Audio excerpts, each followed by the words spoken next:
Good afternoon, members. Welcome to Cabinet today, the Tuesday, 12th of October 2021. Meetings commencing at 3 p.m. It's great to be back. I could not join you last week. I was one of the few thousands that got COVID.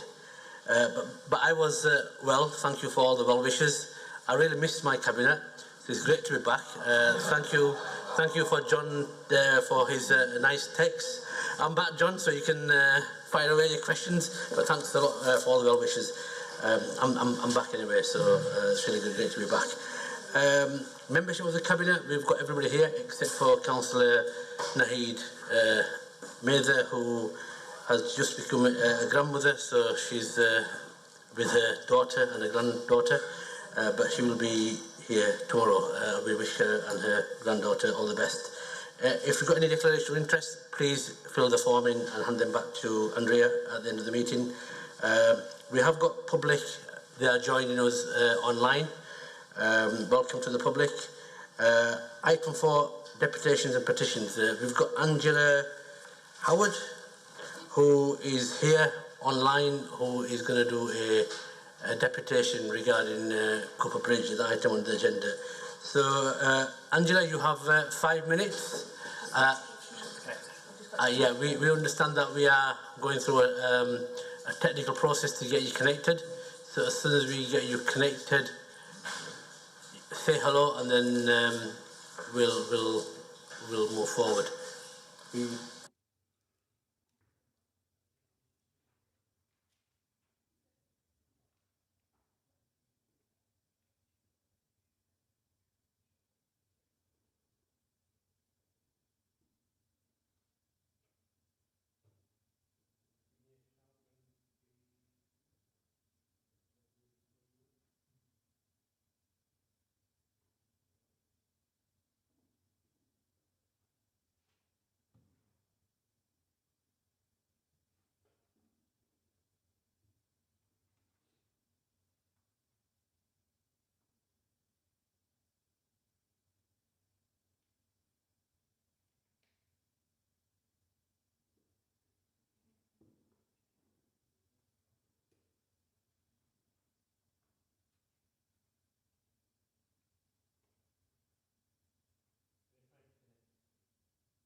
You've got 5 minutes, so as soon as you start, I'll start my 5 minutes from there for your deputation. And thanks for coming today at this important meeting. So over to you, Angela. Oh, thank you, Kathy. I'm speaking on behalf of the Oak Road residents. I've had various input onto my website since our last meeting. The general consensus is that we still find that disruption is going to be caused by the rerouting. It doesn't really warrant what's going to be happening along Oak Road, because the upscaling of the traffic, the road's just not fit for it. Whereas we seem to feel that the Bradley Road, the lower end of Bradley Road, from the lights upwards, where the traffic's going to be halted, it seems perfectly adequate to cope with the volume of traffic that there is. So we just don't feel that it's needed to change. The experience of the traffic we've had at the moment is that because of the heavy lorries that are coming along and the buses, we've had another incidence of damage to a parked car scraping along the side. It happened to mine, and it's happened to another lady. It's nearly £5,000 worth of damage. So buses weren't actually mentioned in the last meeting. I know there's an option of having a lower tonnage of heavy-duty vehicles, which would help quite a lot, but buses weren't mentioned. So if we could sort of bring that onto the agenda, that would be helpful so that we know where we stand. Also, the house, the old house at the end of the road, which has got Luddite links, the owners there are very concerned that the vibration is actually causing damage to the foundations, and it's only going to get worse with a heavy volume of traffic. They're also worried about, they actually own part of the land down the side of the house, and they're thinking, is it going to be compromised when people are allocated parking spaces? So we'd like that to be addressed at some point. Also, some people have been hearing rumours about compulsory purchase, and we'd like to know that that is definitely off the table, because we haven't had any assurances. Also, Lindsay Blackburn has been in touch saying that she's been looking at Google Live Maps, concentrating on the Cooper Bridge area, and said there's far more queuing involved in the approach to the roundabout rather than the exit roads, and is that being taken into account? We know that work's already started down there. Excuse me. She was just saying, has that been, I'm sure it has been included in your plans, that the approach is actually the problem rather than the exit. Also, the air pollution, has it been, same lady wanted to know what model was used to ascertain the levels of air pollution, whether it's, what the difference is between the residents and the experience of just passing traffic. Is there a great discrepancy between the two? Everything else has been already said at the previous meeting. The air pollution, the noise pollution, the heavy goods vehicles. We understand that if the one-way system goes ahead, and the traffic calming measures also would be helpful, because the traffic approaching from the Leeds Road end, they do come herring round that corner at a rate of knots. I'm surprised there's not been an accident before now. On the issue of safety, we would very much like to see a safe way to cross so that children can access it. You've got 30 seconds, Angela. Okay. Well, that's just about covered everything that's been said to me. So thank you very much for your time. Thank you, Angela. What I'll do now is I'll hand over to Councillor Peter McBride, who's a portfolio lead, who's been heavily working on this with officers. So, Peter, can I ask you to respond, please? Yeah. Thank you, Angela. I do take your point. I do appreciate the inconvenience this is going to cause to people who live on Oak Road. I think the issue of air pollution needs to be looked at in finer detail. I'm told initially that it will not do any, what should we say, make matters significantly worse, but I think that should be investigated. I think we need to look to mitigate the worst effects, which are going to affect people on that road. I think we need to look at the speed, a matter of safety, but I think for the most part that issue has been addressed, and I don't think the speed of of traffic coming from Cooper Bridge is going to be a problem, or indeed the other way around. So I don't think speed is going to be an issue. I don't think road safety is going to be an issue. I can see the inconvenience that's caused. I'm not happy about it, but I think officers are working with individuals and the group as a whole to try and moderate or mitigate those difficulties, and I do accept there are. And I think there's got to be further negotiation to look at them. Do you want me to comment more generally about the scheme? You can. Okay. Say what you want. Just Peter, to put this thing into some sort of perspective, the reason the scheme is coming is the withdrawal of a scheme which would have resulted in taking down part of a wood and that required a rethink. I mean, it was a significant part of the wood, and incidentally, it was an ancient wood, and it wasn't even in Kirklees. So this road proposal is necessary to deal with traffic to, round and beyond Cooper Bridge. It involves a curtailment of a right turn from the A62 up Bradley Road, which means traffic going towards Bradley will detour to turn right at Oak Road to progress to Bradley. This is a minor detour and means that Oak Road receives that traffic. Movements on Oak Road will be one way, and some movements mean cars have to go back to the roundabout in order to go forward towards Huddersfield. I do recognise the significance of that inconvenience. So there will be inconvenience to residents on Oak Road, and that I do recognise very much, and I'm very concerned about it. But whether or not the road will take the traffic, I am assured that absolutely it will. It's alleged that the scheme prejudices plans for housing at the Bradley site. This is not so. Localised arrangements for the Bradley site adequately deal with the traffic. The scheme doesn't compromise the Bradley site, although solutions for traffic generated will be more localised. The scheme has created problems on Oak Road, undoubtedly, which will receive more consideration, but there will be manageable volumes of traffic, and officers have agreed amendments which have responded to reasonable objections. I think there's further to go in this process of talking with local residents and to try and achieve some modification and easement of some of the problems that inevitably are going to be created in a very localised way. The fact that it's localised does not make it insignificant. I crucially realise that the people on this road are inconvenienced, and I do think every effort is being made and should be made to resolve some of those problems.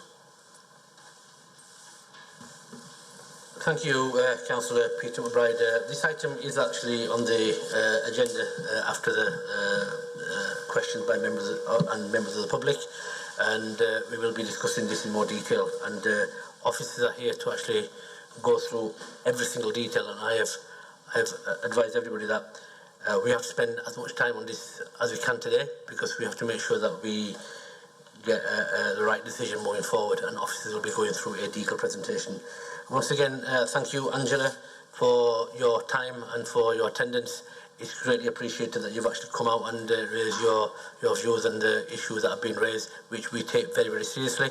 And you have made some very, very good points. There's still a long way to go, but once again, I'd like to thank you to attend the meeting. And thank you, Councillor Peter McBride, for your response. Item 5, questions by members of the public. Is anybody from the public that's got any questions? No, thank you. Item 6, questions by elected members. We've got 30 minutes for these questions. It's now 15:16, so questions from members of the public. Members of the council. Councillor Martin Bolt. Martin, over to you. Thank you, and nice to see you back there, Shabir. Hope you're feeling much better. Can the leader clarify for myself and council how, when and why he and his deputy asked instinctive partners whose stated business role is to influence, communicate and affect reputation to hold back on any announcements for the controversial Cleckheaton development until after the elections? Thank you, Councillor Martin Bolt. This issue has been dealt with in the past. It's been dealt with whilst we are speaking, and now you have raised it once again, and I'm sure there will be more questions on this. Let me make my role very, very clear, and the role of the Cabinet.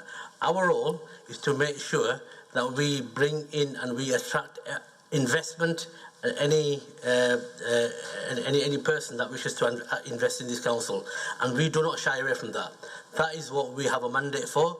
That is why we have been elected, and I hope that as members of the council, irrespective of whatever party you belong to, you share our same vision. However, I take grave exception to any direct or indirect completely false and baseless allegation that I have interfered or any member of this cabinet has interfered in the planning process. This is not the case. Please be absolutely clear. That is not the case. That is breaking the law, and one thing I will not do is break the law. But one thing I will do is make sure that the cabinet, from our children's services to adult social care, to make sure that we bring the billions of pounds of investment that's needed, to making sure that we deliver on the industrial blueprint, delivery master plan, the towns and villages. We will make no apologies to actually stand back. We will be here accountable to this council chamber, and I think it's time that we move on. There's been too much foolishness that's been played out, and we are all grown-up adults. We all have a mandate as councillors, and I hope we all respect that. Thank you very much, Councillor Martin Bolt.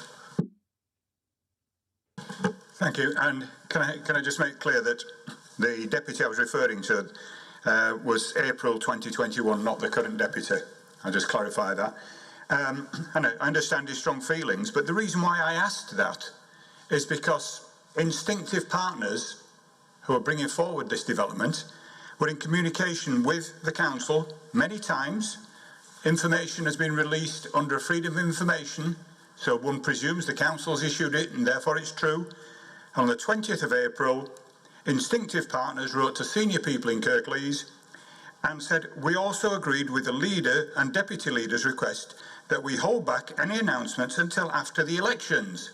So when you say you're not interfering with things, if instinctive partners are not telling the truth that the leader and deputy made a request to hold back on any announcements until after the elections, are they fit and proper people to be dealing with? Martin, once again, as leader, deputy leader or cabinet members, it's vital that we actually do talk to everybody, anybody who actually wants to come and do business with the council, and the interest of the public has got to be at the heart of it. Many of you will know that I have been to MIPIM, which is an international conference where the government encourages our involvement, and I have been on them conferences as and when I can to make sure that we actually put Kirklees on the map, and that has actually generated a lot of interest. You will also be aware that the local plan process has been going on for many, many years. Before that, we had a process under the local development framework, and etc., etc., etc. Now, them negotiations take place by talking to all the groups of this council. Negotiation takes place by officers working the detail, because that is what we pay to do the work. But again, the planning process is a completely separate process. I repeat, and it does not do anybody any justice, not just me or my cabinet, but councillors, that knowingly, unknowingly, directly, indirectly, we start making innuendos that there has been untoward business. If that has been the case, then bring me the evidence, and like I said, we will look into it. But to infer that we are dealing with planning processes and interfering, then that is completely and utterly... Information. Martin, please can you sit down? Well, yes, please can you sit down? Yeah, bring me the evidence, right? Yeah, email it to me, because I have to make sure that this issue is put to bed, because it does not do anybody any justice, including you, Martin, because you are a senior member of this council, yeah, and by politicising this, it does not do any justice. I have made my position very, very clear. I have never interfered in any planning process, nor will I, and nor should I. Thank you. Any other members want to ask? Martin? Yeah, thanks, Shabir. And now for something completely different. As we are in National Lorry Week, does the leader agree with me that a proactive authority should recognise the need for our community and commerce to have efficient transport facilities? Yes, I agree with you. I'm pleased to see that. So can I refresh your memory that March 2020, I brought to your attention the deplorable condition of HGV parking in Kirklees and in Dewsbury in particular, where you charged lorry drivers £10 to park up in this borough overnight, and they haven't even got a toilet on site. We have a national shortage of drivers, and as somebody who's had an HGV for 46 years, it makes no wonder that when this authority is charging somebody £10 and there is a colloquialism that they haven't got a so-and-so to do so-and-so in, and I won't use it in this chamber, but why don't you have basic facilities? And why, when you agreed with me that this would be looked at in March 2020, and we're 18 months further on, has nothing been done to improve the facilities for lorry drivers in this community? Thank you, Councillor Martin Ball. Martin, it seems like you are completely out of step with your own party. Not just your own party, but your own Prime Minister. Your Prime Minister, very recently, and it's on the record, has said that no public services or no public finances should pay for HGV drivers or their welfare. That's on the record. So I'm completely baffled right here that you're here lecturing me about what I should do in terms of providing services and welfare facilities for HGV drivers, where we've actually got massive shortage of. But again, your Prime Minister, on the record, to say that the market and the private sector should step up and increase their wages. I think that's going to sort the problem out. But going back to your initial point, Martin, you need to go back to your Prime Minister and say, Prime Minister Boris Johnson, please can you clarify why you are saying that the HGV welfare services for the drivers should be provided by the hauliers themselves? Thank you, Martin. I'm sure you've got to come back on that, and I hope you say that, Shabir, you got a point. I will go and talk to my Prime Minister. No, I'm quite happy to differ with people when circumstances prevail. What I'm saying is you are charging someone for a facility and the situation is deplorable. That you are charging £10 for a lorry driver to park and they don't even have a toilet. So that means, and bearing in mind now that the number of drivers includes male and females, is it right that you are charging £10 for people just to park up with no basic facilities? That's not a question of asking you to provide anything new. It's something you're already charging for.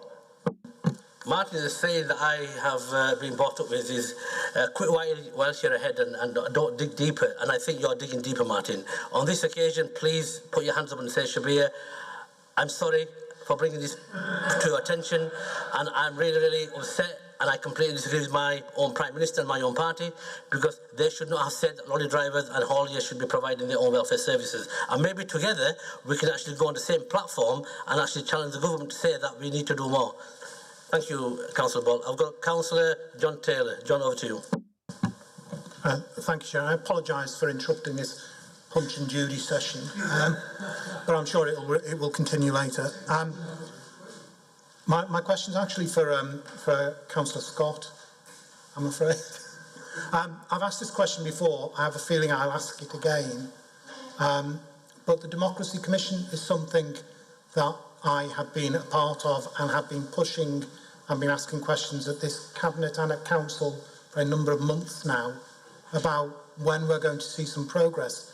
This Council, or this administration, decided to close down the Working Party, but there was work in progress. And I was promised that a report would be brought forward that would show who was picking up that work and where that work was going to be progressed.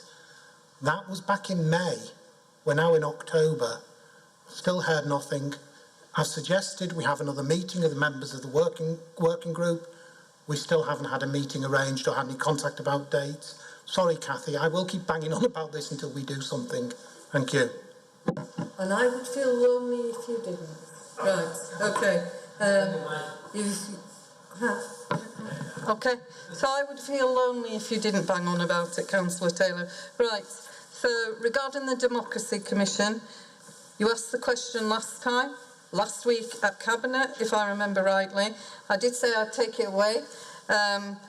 They are going to be writing up a final report. What you've got to understand as well, and I'm going to say it to the general public out there, we were in a pandemic and we did have to switch. We couldn't meet face to face. We're still in a pandemic. So it's hybrid meetings. I'm requiring officers to set that up. in order for us all to come together. I don't disagree that we do need that conversation of where we're at and what milestones and what the outcomes are, and as we move forward. So I hear what you're saying, it's echoed, you can say it every week, and as I say back to you, John, I promise you I will get something back to you. But I don't understand why you keep asking the same question when I'm answering the same thing. It will come back to you. Well, not just you, John, because it was a commission, there was a committee. Thank you, Councillor Cathy Scott. John, you got any supplementary? I hear the answers. It's the same answer I was getting in May. That's why I'm going to continue asking the questions, because my worry is some of the officers who are involved in some of this detailed work have actually left the council. And the longer that goes on until we actually sit down as a group and refresh our minds on where we were up to, my worry is some of the detail is going to have been lost. So I will keep banging on about it, and until I get a date in the diary and I'm confident that there's progress being made, I will keep coming back, I'm afraid, because I am worried that we are losing the memory of what it was, what stage we'd got to, because some of those individuals have moved on. And we can't afford to say, I know there's been a pandemic, I know we've all had other pressures on, but my worry is this was seen as a priority by this administration. It doesn't appear to be a priority any longer. But I'm determined to make sure that we follow through on stuff, and I will keep banging on about it until we do. Thank you, John. I appreciate what you're saying. It is still a priority. Democracy and place-based working and place standard, everything which come out of democracy in our reports was at the heart of what we do. We've implemented quite a lot of place standards as we've gone along in the middle of this pandemic. So I think we should be commending ourselves that we've been able to create stability, talk to the communities, have their voice heard during what's going on at the moment. So absolutely, I hear what you're saying. I want you to remind me every time you come to Cabinet, and I will remind them that I want that report. And as you did say, we did lose a lot of officers, maybe redeployed or some left, and we had a fantastic officer that worked in the democracy area. We've equally got new ones in place, so we will be taking it forward, John. So I assure you, I will meet you and we'll have this discussion. Thank you, Councillor Taylor, and thank you, Councillor Cathy Scott. Any more questions? I've got Councillor Martin Bolt, and then I've got Councillor John Taylor again. Martin, over to you. Thank you.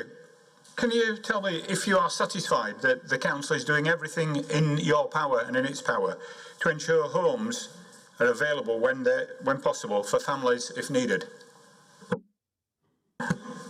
The honest answer to this is I don't think that I'm satisfied, and I'll tell you why. Firstly, on the housing waiting list, and I'm sure Cathy Scott will correct me because she'll probably have the latest figures, and I will bring her in later on. But there's around 14,000 people on our waiting list, more now. But 14,000 or 15,000 or 16,000, it's one too many. And there's a number of reasons for that. Firstly, the right to buy, which is another political debate, meant that people could buy their properties at a discounted rate after living in them after so many years. Now, that is a separate argument. Some may say that's the right thing to do, some might say that's the wrong thing to do. But whatever it is, you have to then make sure that you actually make sure that that supply side is still coming through. And what's happened, and this is over consecutive governments, so this is not a political point, is that we have failed to address that imbalance between supply and demand. We have not put enough houses back in, and we have certainly not put anywhere near as many houses that should be around social renting. Now, my background is in social housing, and this social housing sector accounted for around 30% of social housing, and now that is actually going down further and further. And what's happening, as we've seen, is there are more and more private sector providers that are coming in the market. Now, they're not putting in new properties, they are putting in properties that have been there for hundreds of years. So there is also an issue around dilapidation and housing condition that has an impact on the livelihood, the welfare, the education and the social mobility of young people. So that's another issue. But the key factor is that this government has actually made it very, very clear in terms of what the ambitions are, that they need to put in 250,000 homes a year. Nowhere near that has been developed across the country. You know, we have done our fair share and our little bit, where we have managed to get a local plan through. You know, and I'm really pleased that you've raised it, because I'm hoping now that you've raised it, you'll actually fully get behind the local plan, because the thousands of homes that we have actually put in our plan, I hope that you can join with us and say that, Shabir, I will do whatever I can to make sure that we do deliver them targets. Because there's another problem there. If we don't own our own land and we approve housing planning approvals, then we are at the mercy of the private developers, not to land bank, but then start delivering. And the sheer land economics that plays in. What they'll do is they'll get a planning application approved, and they'll sit on that land, let that land appreciate in value, and that consequently will create a bigger gap in affordability.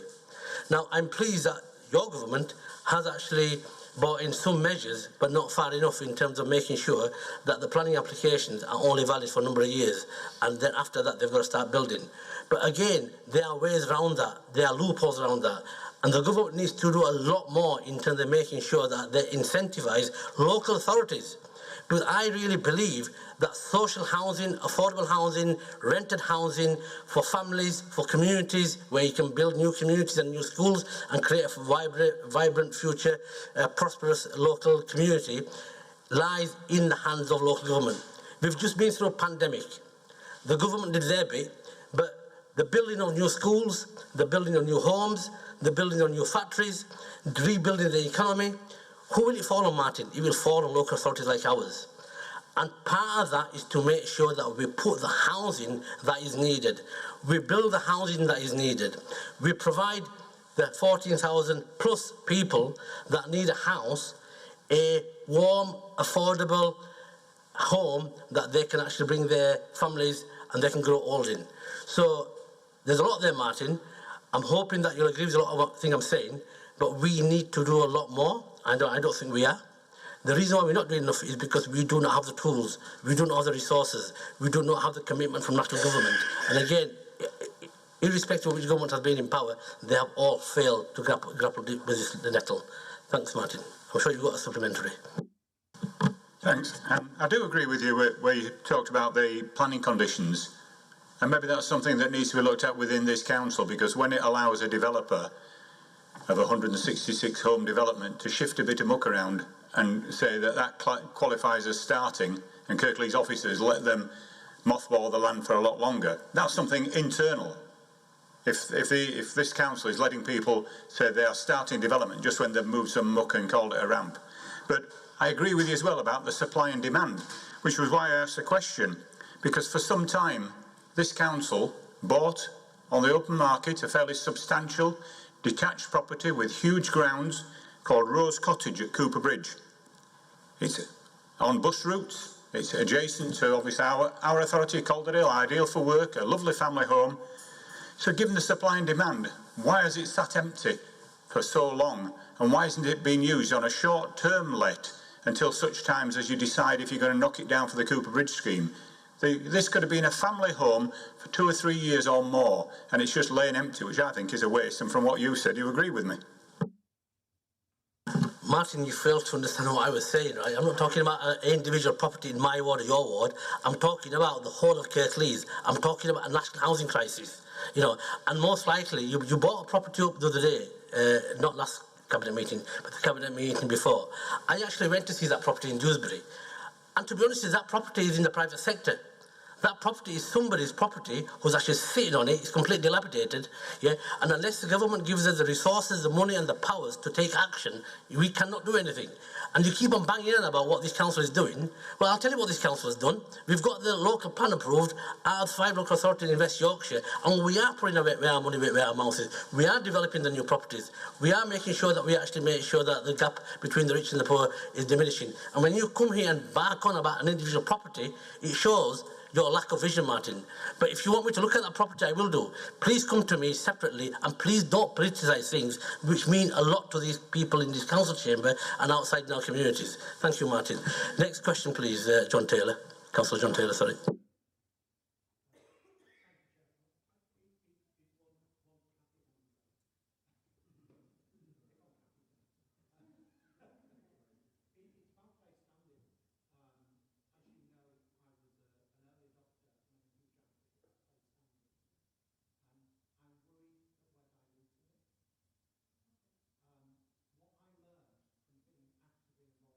Standard at the very early stage was actually what the way we approached place standards initially was we went and talked to people who didn't want to talk to us, and that was the critical thing. What you and I have discussed this before, and what you have is you have people who are keen to come forward and engage with council or with public bodies. Someone in this room calls them meeting groupies. Can't remember who. But what Place Standard did was we went to people who weren't going to find the time to come and give us their views. You know, I recall standing outside a co-op on a Friday night as people went in to get their bottle of wine and talking to people. What we seem to have slipped back to now is doing much more online. I know we've had the pandemic, but we're starting to come out of that. And my worry is we're losing what really we were getting from Place Standard, which is getting the voice of people who don't ordinarily take the time to engage with the council.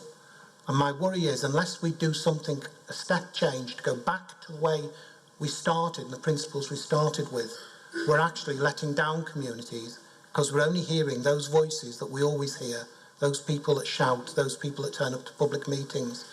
And my worry is, we think we're engaging with communities, but actually we're not doing any different to what we've done historically. So I would just ask her to take that away. I don't necessarily need a detailed answer, but just do some reflecting and maybe reflect with the team as well about how do we get back to what was at the heart of Place Standard, which was us going and talking to people who didn't want to talk to us. Thank you. Okay, I absolutely agree with Councillor Taylor in his comments there. It wasn't about online. Circumstances did change, so that was the only way to interact with certain people, particularly in housing when they were doing the consultations and things like that. I am going to take that away, and I am going to do something about it, because I think the voices are lost if you don't go out to your communities. And this is about councillors being at the heart of their community, leading it. I was lucky to go to John's ward to see it in action, where they were out speaking to local people to get them into a centre to come and talk, and people were quite, you know, willing to come. So I'll take that away, John. I am concerned if it's just going to be digital. That was not what it was about. To capture people's voices, you have to go to them, but that means councillors have to get involved. Yes, Councillor John. Yeah. I've got nobody else. But before I bring you in, just so Eric, you had your hand up, did you? Yes, Chair. You mentioned Pinfold Hill, as did Councillor Martin at the last meeting. I spoke to officers. They found out, it's a little difficult, but they found out who actually owns both properties. There are two. No, side by side. Yeah, there's one at the front as well. They found out who owns them, and actually it's the same person. So they're trying to contact him with a view to, well, we'll see what materialises going on.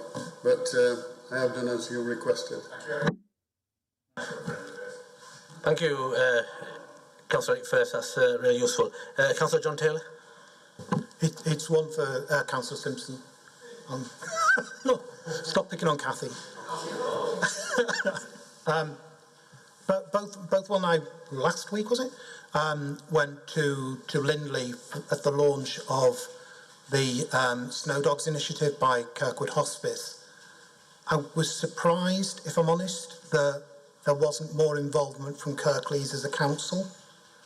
And I suppose the question, and again, it's a reflective one really, Will, I'm not looking for you, but can we talk to our cultural team about what they can do to get behind and perhaps turbocharge this initiative?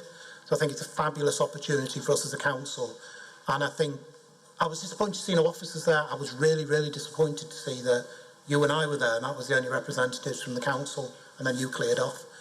Admittedly, he did have a parish council to go to, so, you know, can't give him a hard time for it. But just if you could reflect on that and perhaps take that away, and how can we help Kirkwood Hospice push this forward? For those that don't know what we're rabbiting on about, this is public art. So you'll have seen all over the country. You had Burrs recently in Sheffield. You had the Lamb Bananas in Liverpool. We're having snow dogs in Kirklees next year. So it'll be a public art trail for people to go around. So it's something we should be fully behind. But it just felt wrong that it was at the launch and there was no real support there from Kirklees. Something we need to up our game on. Thank you. Yeah, no, thank you, John, for your comment. And firstly, just to sort of echo what you said about how fantastic it is about what they're doing. We were both really excited about it, and even got a picture together with thanks to the photographer by one of the snow dogs. And you know, I think things like this, like you said, they've been done in other parts of the country. I saw them in Bristol when I was at university in Bristol, and they were absolutely fantastic. And they do bring, you know, it's not just about the art itself. They bring a lot of economic benefit as people go around enjoying them. So it's really exciting that we're having some. And I thank the Kirkwood for what they're doing, and I'm sure they'll, as they often and always are, will be successful in their endeavour to raise funds to continue to do what they do, which is really important for our residents. With regard to the council's engagement, we have been engaging on this with the Kirkwood before this event. Our strategic director has had discussions with them about it and how we can support them. But I do take your point, John, that it was just, I believe, yourself and myself there, and I did have to go to parish council. I didn't just turn up for the free drink and then run away. But I do take your point that it was, I think it was just myself and yourself at that event. So I'll reflect on that, and we'll make sure that we do continue to engage with them as effectively as we can. But I do want to reassure you that, you know, with that meeting aside, we have been engaging with them and supporting them with this particular project as well as others beforehand. Thank you, Councillor Will Simpson. Any more questions? Councillor Martin Ball, you just squeezed in your last question. Thank you. And topical, I've just taken up with a colleague of mine in Westminster to ask. She was unaware about the comment that you made about the Prime Minister saying no public funding for improving facilities for lorry drivers, but I'm pleased to be able to reply to you and to say that there is public funding. Grant Shapps has announced that he's seeking to make a bid for £50 million to improve lorry parks across the country, therefore making the profession more attractive. Therefore, will you join me then in putting together a bid within Kirklees for this newly announced £50 million that wasn't there when I asked the question a while? And let's see if we can not only improve Dewsbury, let's have somewhere else in Kirklees for our hard-working lorry drivers. But that's hot off the press, so there is public money available, and it's from the Conservative government. Thank you, Martin. It's really, that is the most valuable contribution you have made to this council chamber and to this cabinet since I'm being around, and I've been around since 2002. So I really, really value that. I really, really value that. And seriously, Martin, I see this point, Martin. What you just did, right, yeah, is so heartening for me that I will more than happily, I'll buy you a drink actually as well, yeah, more than happily join you, yeah, in working together with our MPs across Kirklees to put in our fair share of the 50 million quid, and I really welcome that. Thank you, Martin. Will you buy me a drink back again? I'm just wondering, is there a caveat on what drink you're buying? Right, okay, members, thank you very much. That brings us nicely to the end of public question time, and once again, thank you for those members who have taken the time out to come and ask questions. We'll move on to the next item, which is the item that we talked about earlier on regarding the deputation that Angela presented. It's the A62 to Cooper Bridge Corridor Improvement Scheme. Now, what I've asked officers to do is to actually provide a detailed presentation on this. We need to take as much time as we need to on this because we need to make sure that, you know, we understand everything. These are just early stages of the whole process. There's a long way to go, a long way to go. But we need to make sure that I mentioned my local plan, and then Councillor Martin-Bott quite rightly asked about our housing supply. We need to make sure that we actually do provide for future generations. I'm here today, gone tomorrow, but we need to make sure that whatever we leave behind is a positive way forward to actually make sure that we provide the right infrastructure, whatever that might be, for the home that we are so desperately trying to build. So what I'll do before I actually pass on to our officers, I'll ask Councillor Peter O'Brien to just introduce this item, and then Peter, you can pass it on to the officers. But I'll leave it how you want to play it. Thank you, Councillor Peter O'Brien. Repeat some of the points I made in answer to the lady who had, I think, some difficulties and I think some reasonable objections. This scheme is put in place because of the withdrawal of a scheme which was good, but the big downside was, of course, the loss of a significant wood, and that was rightly turned down. Therefore, we've come to Plan B. Plan B does involve a feature which is has a detrimental effect. There's no question about that on Oak Road. Nonetheless, it does work, and you have a scheme which achieves all of the objectives of Cooper Bridge, renewing that provision and making it possible to meet demands for into the next 20 years at the very least. But it does have some downside, and I've already addressed that to the lady who's directly affected, i.e. that the people on Oak Road, and this is the essence of the negative, do have to accept the additional traffic, which the road undoubtedly will take. However, from the point of view of the people who live on that road, it is a negative. I think that officers have tried to bring about improvements and offset some of the problems. I think not yet all of them, and I think those negotiations are still in place to resolve it. It does mean an inconvenience of some traffic having to go backwards to come forward. That I don't like as a feature overall of the scheme, but it works. It does meet the needs of Leeds Road, and it meets the wider needs of the whole Bradley area.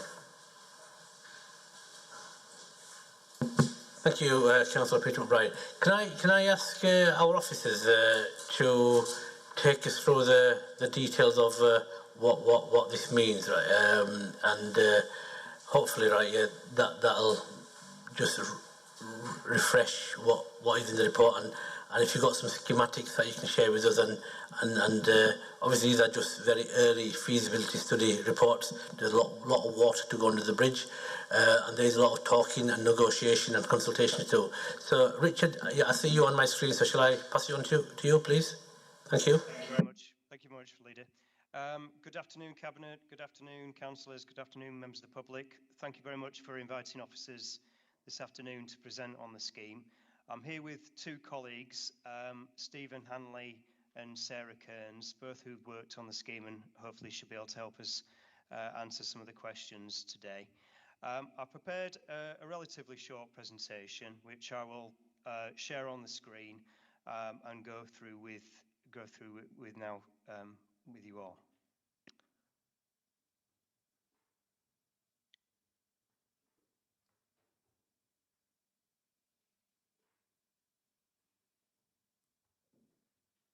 Okay. So let's just start with perhaps reminding ourselves about the objectives of the scheme and why we think it's important. Obviously, Councillor McBride's already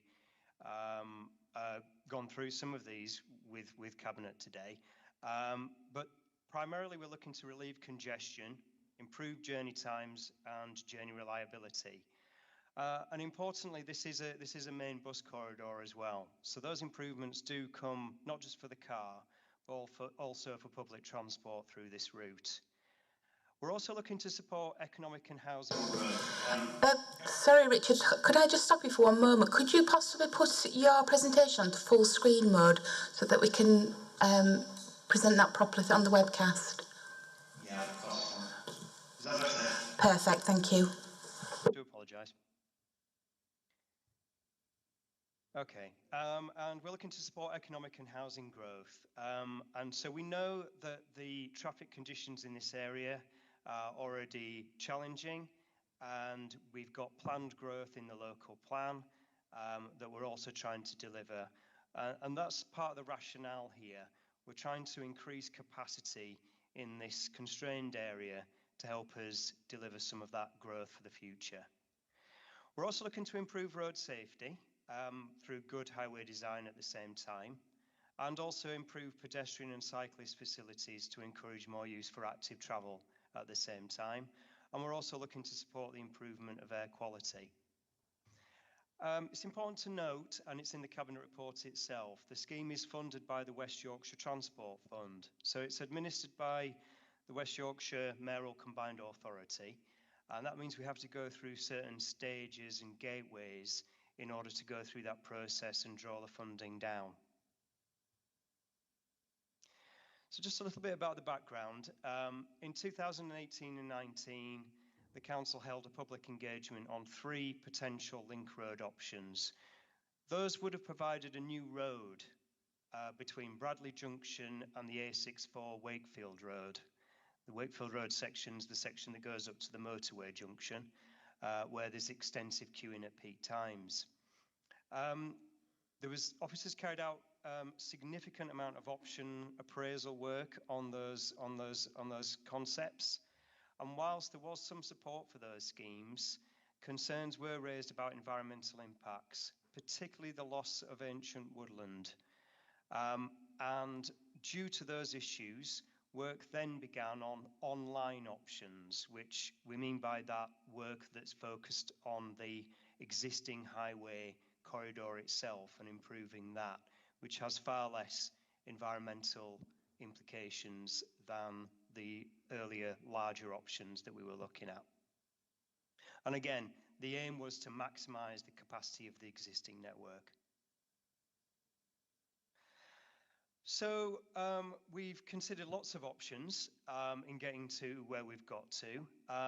I think it's important to understand, and you'll all know the area well, I'm sure, the built-up nature of the area means there are limited ways to improve the network without significant demolition of properties, very significant acquisition of other land that are way beyond the scope and remit and cost envelope that we have available to us, and would probably take many, many years to achieve.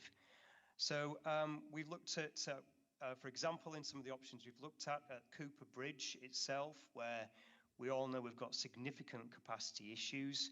We've looked at a larger roundabout option, a gyratory option, which is shown on the image, which was looking very complex, and also options to look at widening Cooper Bridge Road itself. And some of those have been brought forward into our preferred option. So in addition to the appraisal of each option, we've also had to consider a number of other issues, such as future maintenance. Roundabout designs are easier for us to maintain moving forward. A gyratory design at Cooper Bridge would present traffic management challenges. We've thought about ease of use as well. A roundabout is a recognised familiar highway feature that most drivers are comfortable to use. The gyratory was seen as a complex arrangement. And we've tried to look at maximising our opportunity for active travel. And this scheme, although it's a highway corridor improvement scheme, is part of a package of transport investments that Kirklees Council are doing alongside investing in public transport and active travel measures. And we do try to look at highway improvement schemes and introducing active travel elements into the design of those wherever we can. So this is an overview of the preferred option. It's the one that was shared as part of the public consultation. And I'm just going to ask my colleague Sarah Kearns to come in to talk you through some of the specific elements of the scheme over the next few slides. Thanks, Richard. Yeah, I appreciate this is quite difficult to read, so we've zoomed in on the key parts. I think just before I talk about the Cooper Bridge layout, one point to note is the scheme includes some widening on the approach to the motorway junction. you can just see that in the inset on that slide at the minute, sort of in the middle there. I haven't zoomed in on that because that just provides some additional widening on the approach to the roundabout on Wakefield Road. But I'll talk through the key features for you. So if you want to just move on, Richard. Thanks. So at Cooper Bridge, we are proposing a new enlarged roundabout. So you may be able to see faintly in the grey, just below the roundabout in that drawing. That's the existing road layout. So we're proposing a new larger roundabout with left flow links, which does two things. That increases the size of the roundabout, increases the capacity of the roundabout itself, but also providing those left flow links takes a lot of that traffic that is turning left from each arm of those roundabout. It takes that traffic out of the roundabout itself, so it frees up the roundabout to operate more efficiently.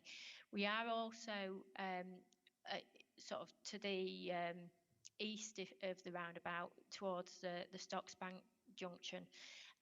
We are also widening the inbound lane there, so the lanes coming inbound towards Cooper Bridge from Mirfield and Dewsbury direction, that is currently a one-lane section which widens out to 2 lanes, but we're now proposing 2 lanes throughout. So that provides more capacity in that area to help the traffic flow. There are also new pedestrian crossings. So again, around the area of Miller and Carter, there currently isn't pedestrian crossings there, but we're proposing those. And again, around the Cooper Bridge junction as well. We're also throughout the scheme providing segregated cycle and pedestrian facilities wherever possible. Do you want to just move on to the next one, Richard?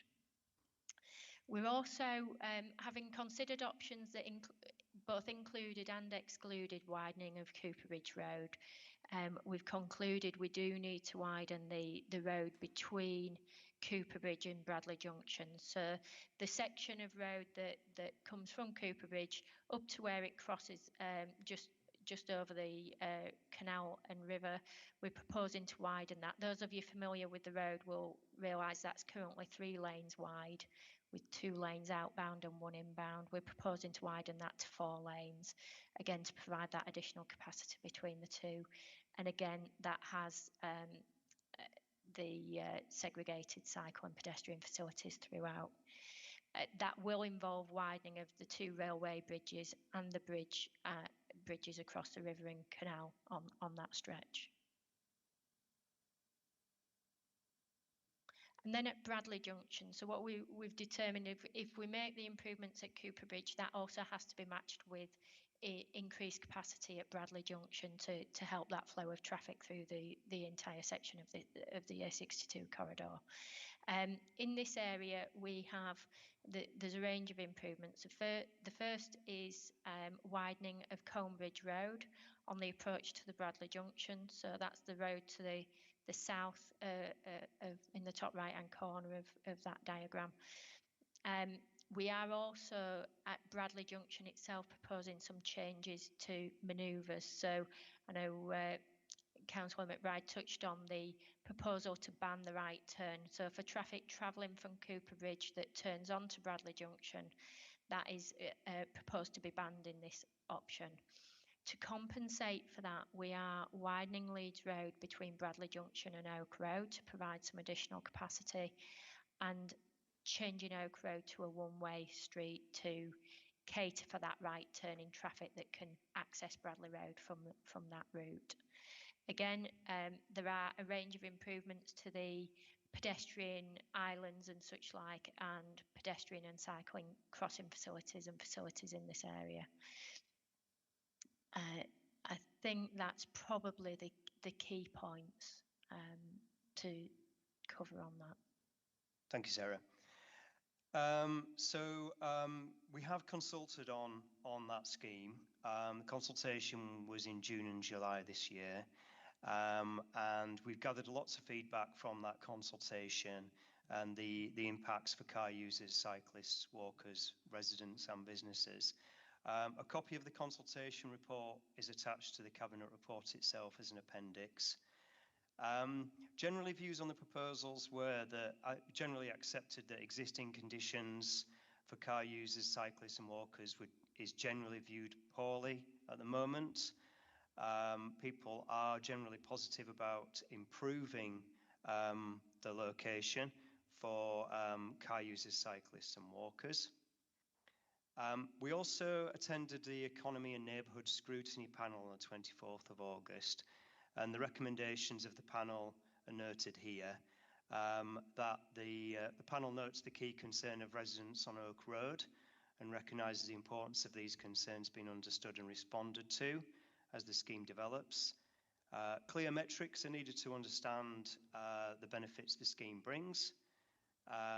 Consultation will be undertaken with elected members moving forward in all wards impacted by the scheme, so we can be clear about the effects on the wider area in terms of existing and potential traffic flows. And that it's important to recognise the Council's commitment to tackling climate change and measures to encourage modal shift to public transport and active travel. So we've sought to summarise some of the key issues as we see them. We do think it's important to recognise the schemes of sub-regional significance in terms of its wider benefits and in terms of the scale of investment being made here. But at the same time, there is potential to work with local businesses and residents to play shape elements of the scheme as it progresses. There is a need to support housing and economic growth. This scheme itself is allocated in the local plan under policy reference TS1. And obviously, as we know, there are identified housing and employment allocations in the local plan in this area that will benefit from this infrastructure improvement. Fit for purpose transport infrastructure that supports our economy and supporting growth is one of the key planks for the Council's ambitions. But the impact of the Oak Road and Bradley Road proposals, I think, has been a particular point that's been raised. And we do need plans to mitigate impacts on local residents as the scheme develops. We also need to be mindful of future environmental issues around carbon impact, air quality and flood risk, and we agree with comments that have been made that these will need careful consideration as the scheme moves forward. And once we have the funding from the Combined Authority for the next stage, we will proceed with further assessments and modelling of the scheme to understand those impacts better. So some of the specific issues at Oak Road, and I'd like to thank the member of the public who spoke because the feedback from that has been really helpful for us to understand how we might move forward with local residents there. Some of the things we're now considering already are a 20-mile-an-hour speed limit on Oak Road, some traffic calming measures on Oak Road and a weight limit to reduce the worst of HGV movements. And further engagement with residents, emergency services and road safety auditors will be undertaken in the next stage regarding some of these suggested amendments. So what do the next steps look like and where we are in the process? Public consultation, scrutiny and Cabinet today. The next step for us would be to submit an outline business case to the Combined Authority for more development funding. And then we'll move on from there.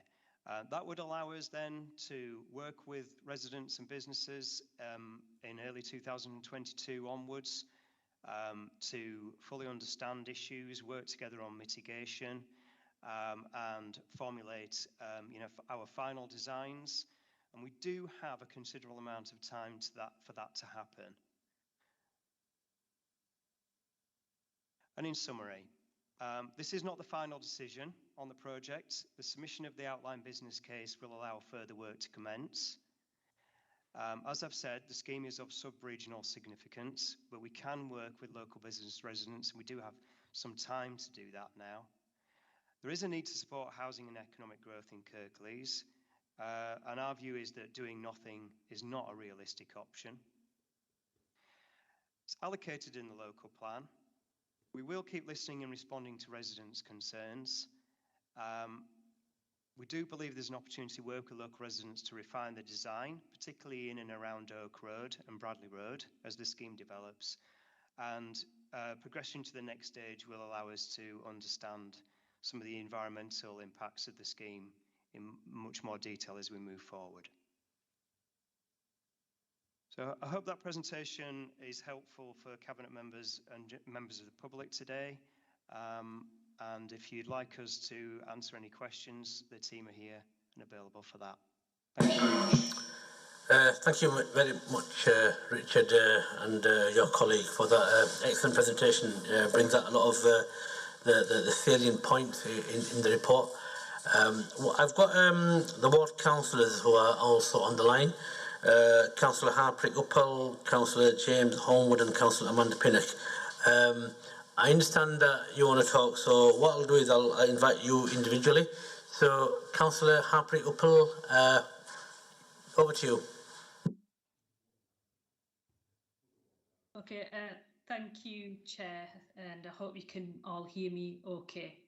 As local ward councillors representing the Ashborough ward, we are aware of the need for road improvements and also about the concerns around congestion and air quality around Bradley and also in Cooper Bridge.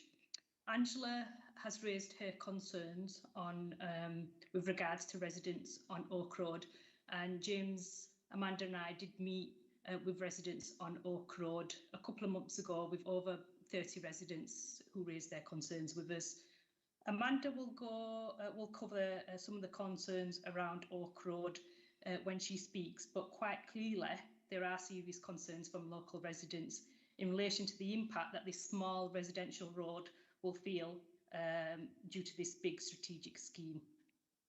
I also just wanted to talk about some of the impact on residents living on Leeds Road between the junction of Bradley Road, and I think these should also be noted.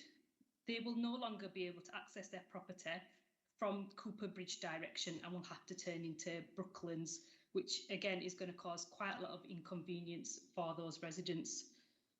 Generally, residents have raised concerns about the vehicle access to their properties and how difficult this will be made. So residents across Oak Road, Bradley Road and Leeds Roads have raised those concerns.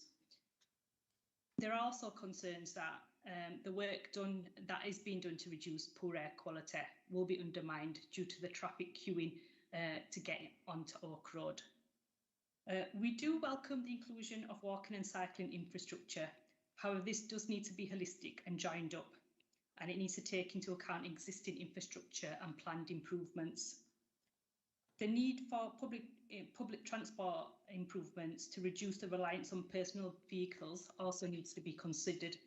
I appreciate that the report does say that bus journeys should improve on average by 1 minute, but there are already concerns about how poorly served Bradley Road is in particular with bus transport. And despite the improvements of the scheme, there doesn't seem to be any bus priority elements within it.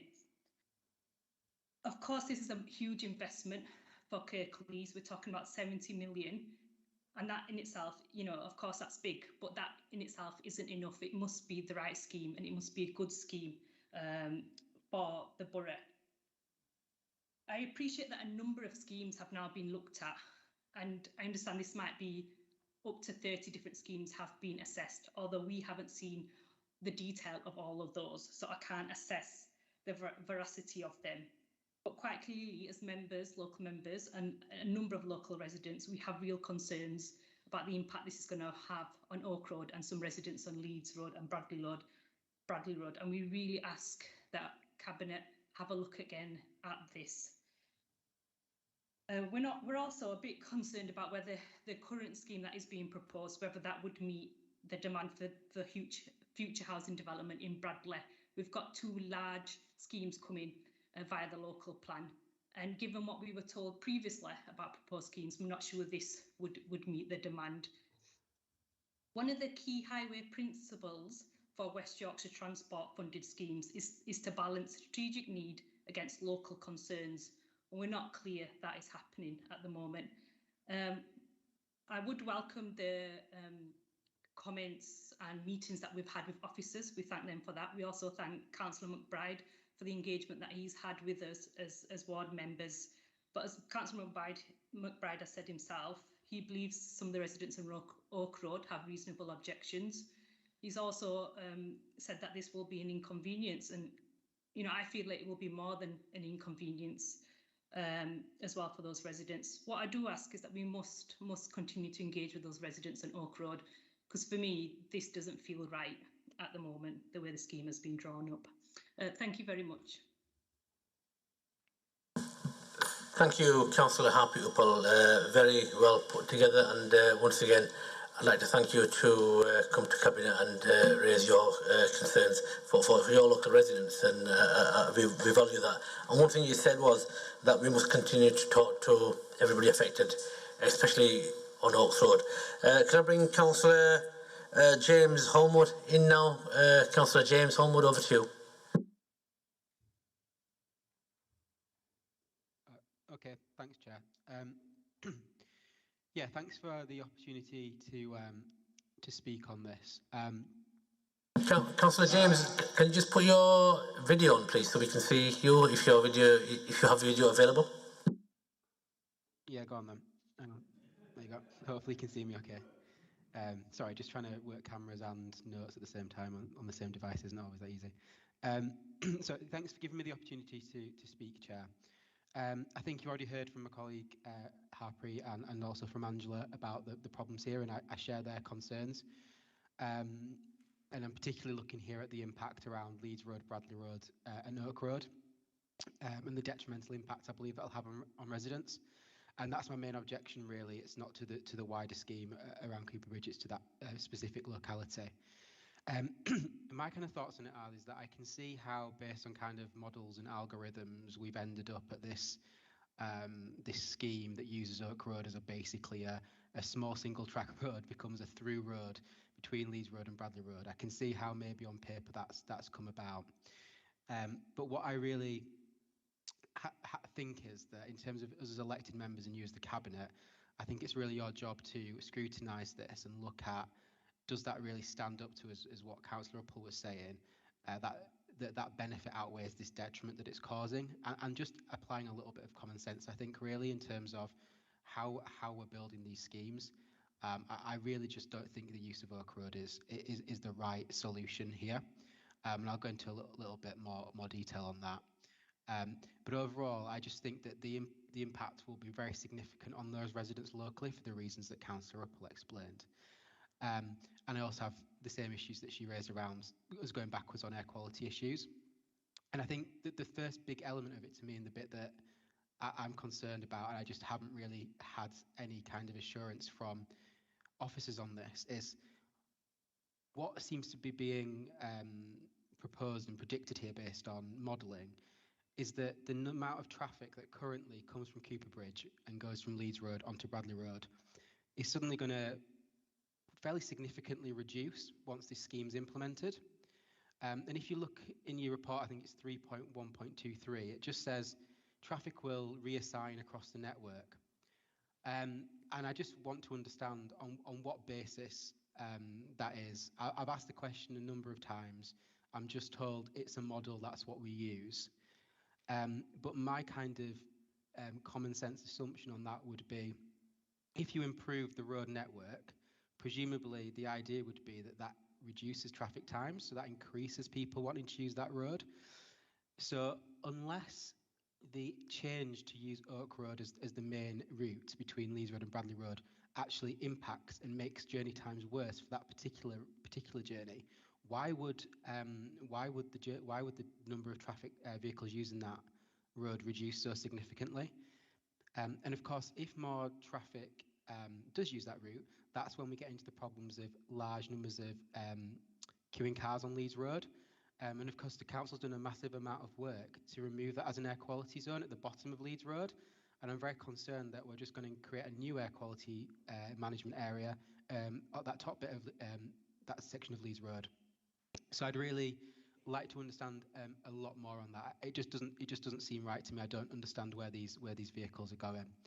And just to touch on what Richard had said around the mitigations. I think, yes, that on the back of that, there's been some discussion about how we can mitigate the impact on Oak Road. But particularly on the HGV element of it, I'm really confused about how that's going to work in practice, because if HGVs can't use that road, presumably they're just going to go to the next option, which is another residential road through Bradley Estate. So I think that's that's problematic for me. I don't understand how that works and how that's really enforced in any sort of practical way.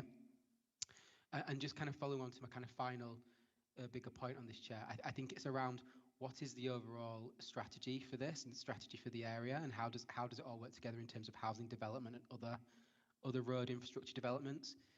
Because you know, like you say, we're going to say you can't make it more difficult for HGVs to get up Bradley Road, but at the same time, we're going to be developing houses there. Presumably, that needs access for HGVs.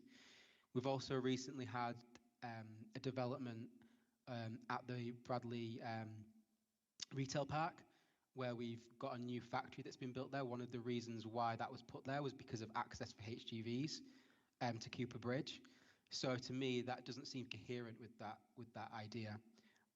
And broadly, I know it's referenced in the report to this supports the growth in housing growth and housing demand, but presumably this scheme is it doesn't provide the same level of additional traffic movements that the previous scheme did.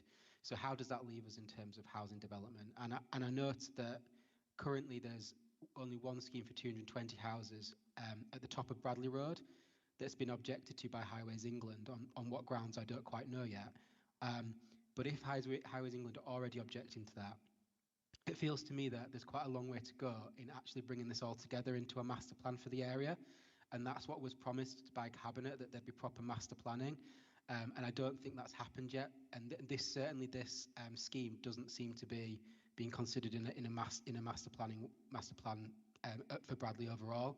So what I would be saying to the Cabinet is, I think you should really be pausing this, reflecting on it, and looking at that approach. Do we really think it's sensible to turn a one-track residential road with listed properties into a highway just because somebody thought we could shoehorn this in? I don't think that's the right approach. And I think in the meantime, it would also be really helpful for all of us to see these 28 other schemes that have had absolutely no scrutiny whatsoever be properly reviewed and scrutinised, and understand why those can't be adopted and provide at least some of, or the majority of the benefits that we'd see for the other road improvements here. So I'll wrap up there because I appreciate I probably spoke too long. So thank you, Chair.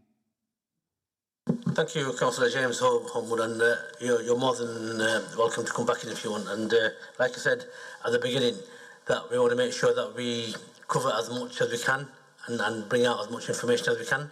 And one of the things that you mentioned was there is a long way to go. I completely agree with you. There is a lot of work still to do. This is not the final decision stage. There's still so much assurances to go through in terms of process. But once again, I'd like to thank you for coming and articulating the views of your residents, which are very, very important. We need to take them very, very seriously. And this conversation will continue, because we need to make sure that, you know, if there are any issues and if there's anything we can do to make sure that, you know, we get the outcome that we require, then we need to try and carry as many people with us as possible. Councillor Amanda Pinnock, welcome. I understand that you are isolating. I hope you are feeling well, and you're not too poorly. But welcome to the meeting anyway, and I really appreciate that despite you being tested positive, you're still taking the time out to come and represent your residents, which is really, really honourable thing to do. Anyway, Councillor Amanda Pinnock, over to you. Thank you, Chair. I am unwell, but I thought it was too important not to come along and at least contribute and express my views to this particular process. I'd like to begin by thanking Richard and his team for the presentation. I've seen it before, but it's always good to see it again so I can get a fuller, better understanding of what the proposals are, and everybody else can, because it's quite a complicated scheme. I'd like to begin by saying that I recognise the importance of this scheme and what the Council is aiming to achieve to improve on the heavy congestion, improve on air quality, improve on the experience for road users and pedestrians, and also for the preparation of changes that are yet to come particularly in relation to housing developments and other highway schemes, not just within Ashbrow, but outside the Ashbrow area. And just to kind of, support what's already been said, that I'm pleased that the council took the decision not to go ahead with the original scheme because of the devastation that would have caused to the ancient woodland, the felling of mature trees and the impact of wildlife, but also that scheme would have, would fly in the face of the council's climate emergency agenda. So I'm pleased that hasn't gone ahead. However, this new scheme is proven to be just as controversial, especially for those residents who live on Oak Road, Lees Road and Bradley Road, because this scheme will have such a negative impact on them. The council has already acknowledged that there is an air quality management issue around 20 yards away from Oak Road, and that there will be an increased number of vehicles year on year on the roads, and even more so when the housing developments begin to come to fruition. But this new scheme may improve air quality in some of those hotspots and improve the experience for road users and have economic benefit. We understand all of that. But what will be the benefit for residents on Oak Road? This is what I'm grappling with, and this is what I'm finding difficult to come to terms with. And I know the residents on Oak Road feel exactly the same, how it's going to impact on them, how it's going to benefit them, and they struggle to understand that.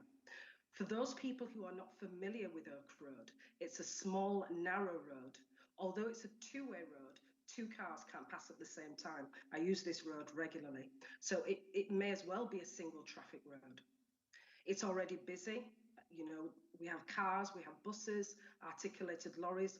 Those large vehicles struggle to access the road at present anyway. Cars are parked on one side of the road outside properties, which cause an obstruction. And you heard from Angela today about some of the accidents that have taken place, some of the issues that residents on Oak Road are having right now in respect of that road itself. And also concerns about emergency services because of what the state of the road at the moment, and because of what the proposals that have been put forward are indicating would happen there. Another issue of concern is Marston's chicken customers who double park, which already impact on Oak Road. So although the council have made some concessions, and I welcome those, I'm sure the residents on Oak Road welcome those, as indicated in Richard's presentation today, and it does mitigate some of the issues that people on Oak Road have, but it fails to address so many concerns. And some of these concerns, which are still highlighted, include the likely increase of air pollution with long-term implications of health and well-being for residents on Oak Road, noise nuisance caused by the increased traffic that will be on Oak Road, emergency services already accessing the narrow road on Oak Road, how it would impact them. Residents have talked about the devaluation of the properties on Oak Road and the overall morale of those people who live on Oak Road. And I think my colleague has alluded to this, but I feel that Oak Road, this scheme is in particular saying Oak Road is going to take a hit so the rest of the area can benefit, and that can't be right. That can't be fair for the residents on Oak Road, just so a few minutes can be shaved off traffic waiting time. It's just not good enough. So I'd ask today for the Cabinet to consider deferring their decision and to instruct officers to have a rethink about developing a scheme that would benefit everyone, including those people who live on Oak Road, because the scheme's going to impact them the most. And what I don't want to do is I don't want to undermine the fantastic work that the officers have been doing, that the officers have done. I acknowledge a lot of hard work and commitment has gone into this. I appreciate that. My colleagues appreciate it. Everybody understands, especially as Richard's gone through the scheme at the beginning. But it has to be a scheme that's workable and beneficial for everyone, a scheme that we can be proud of, and one that leaves a formidable legacy long after we've gone. So, as what's already been discussed, it's important that it's relooked at. It's important that the dialogue continues, that people on Oak Road are listened to, their concerns and their fears are taken into consideration, and that the council continue to communicate with them to try and put their fears at ease. Thank you. Thank you, Councillor Amanda Pinnock, and once again, thank you for taking the time out, especially when you've got COVID. In terms of the scrutiny, I think you mentioned, and one of your colleagues mentioned it as well, that this is already subject to independent scrutiny, so the overview scrutiny process, and it's gone through there, and we will make sure that it continues to go through there. In terms of Oaks Road, I think the points you have made are well made, and the only way we can actually assess the impact of not just Oaks Road but the whole of the scheme is to make sure that we actually start to dig more deeper and get more details and allow the scheme to actually go on to the next stage of development, because like I said, this is not a done deal at this stage. By deferring, I believe that we won't get the answers we are looking for. I have been on Oaks Road a number of times since this came to my attention, and I honestly believe that there is a lot of scope that we can look at in terms of, you know, Oaks Road itself. I don't want to preempt things because you know, there's still a long way to go, but I completely accept and understand the impact it's going to have on Oaks Road.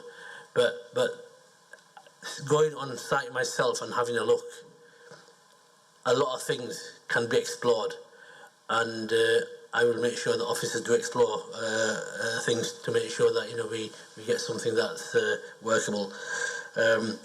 Is there any other members who want to? Councillor Martin Ball.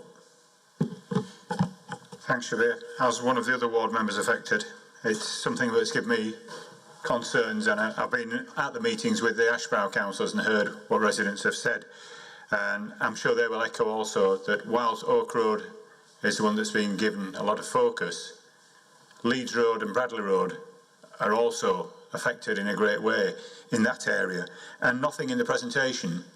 If you live at the bottom of Bradley Road, near where there used to be a nice little wooden hut that did sweets and stuff when you were coming home from a football match, you've got to do a big circuitous route if you're coming from the M62 or A62. If you've been to Miller and Carter for a meal, you have to go all the way up, round Oak Road and back down. Every time you go out, you're doing that loop. So I think we need to be explaining that and looking at that. And you're right that this is evolving. The scheme that went to scrutiny, and can I just correct officers in the report, the cover sheet says, is it eligible for call-in? Yes, already called to scrutiny. Call-in is different to a normal scrutiny meeting. The call-in procedure is still available, and if ward members are as unhappy as they said they were, and when the Cabinet make a decision they wish to have it called in for further scrutiny, that's something that ward members and 2 other members could do. 5 members sign a call-in. Because the issues that we're being presented with today have not been to scrutiny, have not been subject to public consultation. In particular, again, go back to Oak Road, which colleagues have mentioned. There was the mention, it's in 3.124, a 7.5 tonne weight limit. We've just talked about HGVs earlier. At the top of Bradley Road, you've got a number of businesses. You've got pubs, you've got a farm shop, and just round the corner, you've got Asda. So where would HGVs over 7.5 tonne, if they can't go on Oak Road, go? Because as has been alluded to, the natural progression next on a sat-nav is to go around Brooklands and through the estate. You can't just serve one road in isolation. You have to look at this as a holistic thing and say, if we ban lorries on Oak Road, where will they go next? Because those people may have been unaware of this before and therefore may have concerns for this. A 20-mile-an-hour speed limit on Oak Road looks appealing, but again, if you model it, because the junction will have traffic lights, the number of people who are going to be able to get above 20 miles an hour, I would suspect a minimum. But the traffic calming features could have a negative effect for residents if you're hearing vehicles bumping over them. So we need to be looking at that, and I think colleagues have alluded to that. There's no information in the report during the build period about what the impact on air quality and congestion will be. You're building, this will be built, as officers have said, in situ. You're not building it offline. So for the 3 years or whatever build period, the congestion, and we're already seeing that with the 1.6 million resurfacing, so for this major scheme, you've got a 3-year build period with congestion. But what I believe there is an alternative that doesn't include a lot more expenditure, and if the facility was built offline in highways terms, in the field behind it, you could keep the junction flowing now until the new junction was built, and then just make a connection. There's no data in the report on the traffic growth. There's talks about potential to attract money from other developments such as Bradley and possibly Dewsbury Riverside. But again, that's not a certainty, because if you look at page 20 on 3.64, talking about contributions, I would remind Cabinet that £500,000 was due to go into a fund for the improvement of Cooper Bridge from the Murfield 25 development. The developer argued to Kirklees planners and Kirklees Council that Murfield 25 was unviable, and therefore they will let off £500,000 that should have gone into this. So there's no guarantee in the future that other developers won't come up and plead sob stories and get away with it. What we're looking at as well, we talked about, and unfortunately the diagrams weren't very clear and didn't cover the Stocksbank Road junction, which was mentioned in the presentation, because there was talk about widening from Stocksbank Road, which is currently 3 lanes including a bus lane. Does widening the road mean that we're going back to the situation we had in the 70s of having 3 vehicle lanes and doing away with the bus lane? Because that would then seem to conflict with bus priority. There is no dedicated bus lanes going through this junction. We're told that the bus priority would be by use of a transponder or other device. So in order for a bus to get priority through the new gyratory, you've got to get there. Considering, as many of us will have seen, the volume of traffic on the A62 when there's a football match or something at the stadium. The last time I went, I took my son to a match at town, and I'd walked back to Cooper Bridge before I saw a bus, because the traffic was queuing nose to tail and there was no ability for the bus to get through. So we need to look at what is properly meant by bus priority, because it's a key point and a key fact of the Mayor's. I talked to officers a while ago, and there's nothing in this report. There should be a compliance checklist carried out on all major schemes in conformity with Local Transport Note 120. That goes through a number of things. I was sent a blank copy of the checklist by an officer, but to date I haven't seen one that has it completed. Because along with that, and I hope officers will be able to come back and explain, when I talked to the officer who was dealing with this in the main, we should have also had a junction assessment tool appraisal and a cycling level of service appraisal. And what I was told was, for the schemes that I was asking about, including this one, Closs and Jats haven't been finalised and therefore were not available. That would seem to conflict, as I say, with LTN 120 unless they've been produced but not supplied, which I would wonder about because I've been asking for them. The other thing, again, key design principles for major highway schemes. Routes should be designed only by those who have experienced the road on a cycle. Therefore, I'd like clarity from the officers. This is from a government publication on the future of highway design. Key design principles, have the officers cycled that route? I know one officer is going to come with me next week. It's a deferred trip that we're having around. But for this to come through, it should have already been done. And similarly, there was a reference to the active travel measures. I can't see anything in there at the moment about what the maintenance regime will be for the segregated active travel. And I hope somebody can clarify that Cabinet, and Eric and I have talked about this at West Yorkshire level, I hope Cabinet have considered the maintenance both for routine maintenance and winter maintenance for the segregated cycle routes. Because again, that's in the key design principles. For active travel, cyclists should be treated as vehicles, not pedestrians. I have doubts about the scheme looking at it, that it actually treats them like that, because it also says routes and schemes must take account of how users actually behave. That's called, in highways terms, as officers will confirm, it's called the desire line. If you don't build something according to the desire line, users will not use it. That's why when we see junctions put and pedestrian crossings, people sometimes don't use them. They take the straight line that they've always done. So, again, that's something that should have been ticked off on that.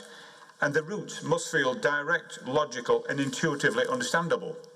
Looking at some of this, the way it's crossing the road, the B61118, you've got cycle facilities on one side of the road.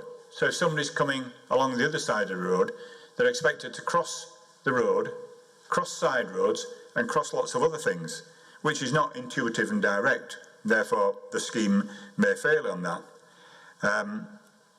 We're seeing the situation also where that there's impacts on businesses. Now, there are 3 businesses on Leeds Road I can immediately think of, and 2 or 3 maybe on Bradley Road. The key one that Amanda mentioned, and I'll declare an interest, I like a Marston's chicken with as much as the next person. How is that business going to be able to manage? Because as I understand it, widening the road will eat into their existing car park, which is, as ward members have said, is already not big enough for what they're doing. So if you take away 50% of their car park, you're putting a dedicated cycle facility and a pedestrian lane next to it with presumably no parking, no waiting restrictions. Unless there is something which isn't in this report, you are adversely affecting a business that's been there for more than 30 years. And I'm sure ward members would agree with me that is not acceptable. We need to be having a look at that. So there's a lot of concerns there, and I would echo and support what the ward members are saying, that this should be deferred. Yes, we need to do a scheme. It's been long overdue, and calling it a gyratory is like going back to the future, because that's what the Liberals called their scheme in 2004. That was a £15 million scheme that at the end of it was going to take longer to get through than before they spent £15 million, which is why we dropped it when we came into Cabinet. But this is a much more costly scheme. It's got between 1 minute and 3 minutes of journey time saving, if we believe it. But in order to get the best value for money, we need to fully explore this. And there are things coming out now, and users are being told in consultation, oh yes, we'll be tweaking this later. So what we're seeing now is, as being said, not the end result. So it's difficult to know, how you can, with confidence, tell the public that you are listening to their concerns and going to make mitigation when things are changing constantly. But I believe that this, as ward member said, should be deferred, and I hope officers can answer some of the questions that I've asked. Thank you, Councillor Martin Bolt, for your comprehensive response on that. I'm sure officers will continue to listen and take into account everything that's been said. I've got Councillor, I'll bring you in before we get you approved, Peter. Then Councillor Viv Kendrick. Thank you, Chair. I've not been involved in any of the direct consultations, and until I read this Cabinet report, really only heard odd bits of briefings and so on about it. But I am someone who uses these routes very frequently, and I am aware of the volume of traffic that goes right up Bradley Road, and I am aware of Oak Road, and I cannot, it does feel a bit like trying to solve something where you are between a rock and a hard place. I cannot see how the volume of traffic that would likes to go up or intends to go up Bradley Road can be coped with by Oak Road. And there have been several people talked about how the other vehicles are likely to go through the estate higher up, and I think that's a fair point to make. And so I have some concerns about this. On the other hand, I do hear what you're saying, that deferring it means that we don't move any further. I suppose I could go along with not deferring it if there was reassurance that this isn't a done deal, that this really needs to be looked at, because, you know, there are lots of residents in this area who could be very negatively affected by this, and I think the ward councillors have made really good representation about that, and I'm not ultra convinced about the volumes. I'm not an expert on traffic, apart from somebody who sits and queues in it a fair bit. So I will be happy to go with this, as long as this isn't going to be the end result, that this needs to be looked at further. Thank you. Yeah, I completely understand what you're saying, Viv, because when this was brought to my attention, my gut reaction was exactly yours, and that's why I spent a long time actually getting briefings, getting up to speed, because when it came to LMT, I was away, if you remember, but I had a separate briefing. So I had a separate briefing, not once, not twice, but a few times. And I've gone through some of the more popular proposals that are coming forward from the area. And one of them was to look at Combe Bridge, which sound quite sensible, and taking a new northbound road that would then cross down. But there was, and this is just one example of the scheme that's sort of like being branded around, that's quite popular. There's two fundamental flaws with that. You still need to take the traffic from the bottom of Lees Road to top towards Fixby. So what you do is you actually create a bigger problem, right? Yeah, but you still shift that problem back onto Oaks Road, unless you completely take the house. So it is very, very complicated. And not just that, but even if that plan was adding up, you'd need to buy out a lot of private property, private land, and by the time you go through the whole process, it probably A, wouldn't be value for money, and B, right, it'd take forever to actually get the business out. But then the thing that did it for me was that you still need to get the traffic back up that way somehow, and the only road that's around is Oaks Road. So, you know, however you look at this, I also, to be fair, and Peter knows this, I also revisited the Woodland site, although it's completely not the right thing to do, especially based on the climate emergency stuff. But after going through all the checks and balances, you know, that was a disaster and a no-brainer, because I wouldn't be here in my chair if we went down that road. The other thing that I looked at also was, what if we don't do nothing? Because that is an option as well. And looking at the developments that's taking place, and again, we've all got the local plan through, and remember the controversy that was created around the Bradley Golf Course and the land, whether it's Bradley Golf Course or the Huddersfield Golf Course, all that then resurrected itself. But obviously that's now history, and we do have a local plan, and it's going back to Martin, who rightly raised around the housing supply, and that is our land as well. So there's a trade-off here that it's our land, we've got the purse string on that, we can very quickly inject new housing, which is needed, and if it's our land, we can put a bit bigger affordability element in there, but then that conversely creates more traffic that goes up and down Bradley Road. Now, I use that road every day as well, not just going down Lees Road and Huddersfield, but also I go through Bradley, and I also go Woodhouse Lane, is it? So I go through a number of different routes, and whichever route I go down, I don't have a favourite, because they're all as bad as each other in terms of getting from A to B, because I live in North Kirklees. But one of the things that was very, very quickly brought to my attention, that if you look at the modelling and if you start putting all the new development numbers in, that bit where it makes sense to turn right going up Bradley Road, that would become a complete deadlock very, very quickly. And, you know, once I went through that process, I realised actually it's bad as it is, but once you start putting all these new houses there, it's going to become a complete deadlock. And I think what I'm more focused about is the residents on Oaks Road. And if you do get time, Viv, just drive down there, because when I drove down there, the scope is like, I don't want to preempt anything, because, you know, hopefully it'll all come out in the wash in terms of what we can do. But there's a lot of scope we can look at around that, but that's something that officers will need to do, you know, and that's where I came to the conclusion you have just done. But by deferring it, you're not getting any new information, just deferring it, you know,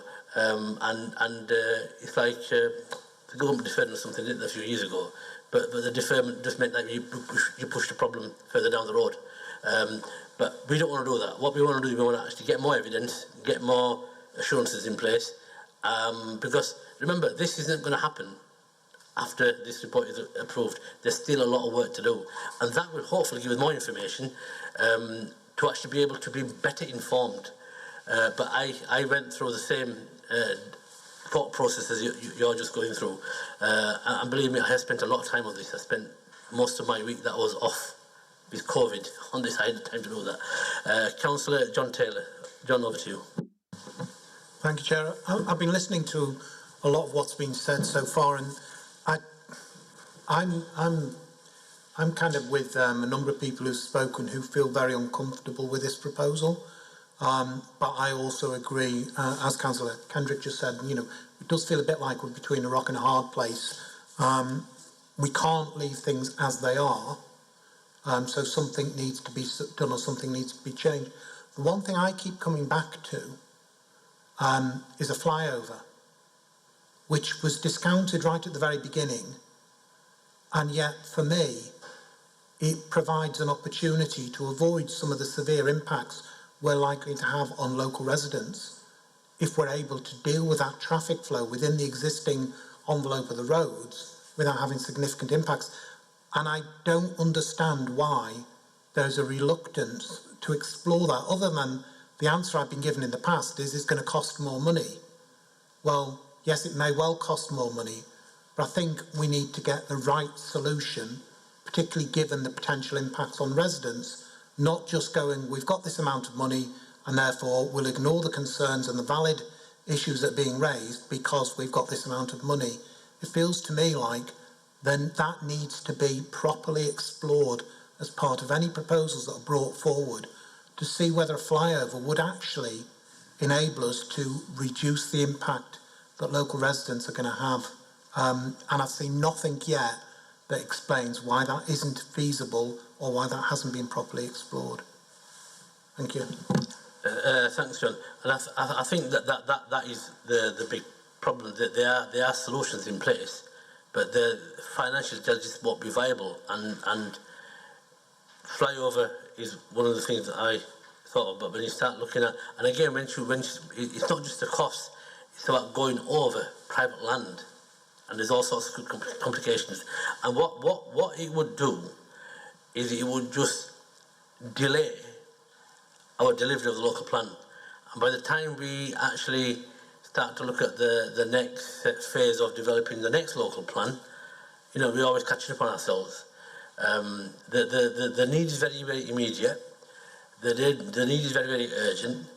And the information that we need to gather based on the 30-odd scheme that the officers have gone through. You know, we pay officers a lot of money, quite rightly so. We pay technical experts. We pay experts who are engineers, surveyors, architects, civil engineers, to do the work that I can't do. And I won't pretend sitting here to say that I'm an expert. You know, we have to, and it doesn't matter who's in this chair. It could be you, John, it could be somebody else from another party. And these are the difficult decisions we have to make. But once again, I go back to the residents of Oaks Road. You know, I really feel for them because this is a real issue for them. I'm sure that they understand that we have a problem as well. You know, that's why I'm really, really pleased that Angela Howard spent time, came out, spoke up, which was really, really appreciated. You know, and if you listen to what Angela was saying, very, very sensible, very reasonable, very measured, very passionate, and very real in terms of what her own issues are. And that's what I would ask our officers to do, is to continue to work with the local residents and the councillors, because I've been on there, I've parked my car, I've walked up and down, I've actually come in from both sides. and I think officers have got a lot of work to do in terms of looking at that particular area. And one of the councillors did mention dialogue, either conversation, and we need to make sure that we do take the residents of Oxford very, very seriously, and we will do that, and our officers will do that. I'll now pass on to Councillor Peter McBride, and then we'll take it from there. Peter, over to you. Thank you, Shabir. You made a number of the important points I would have made also. I've been very impressed by the quality of the inputs to this meeting by members of the public, very good. All members of the council, I think, spoke and in a very constructive way. I mean, a few points from Martin where he's deviated into a much wider scenario, but for the most part, they're valid points. I assure you there's been a lot of heart searching over this, not least of mine. You knew from the points I made that distinct reservation.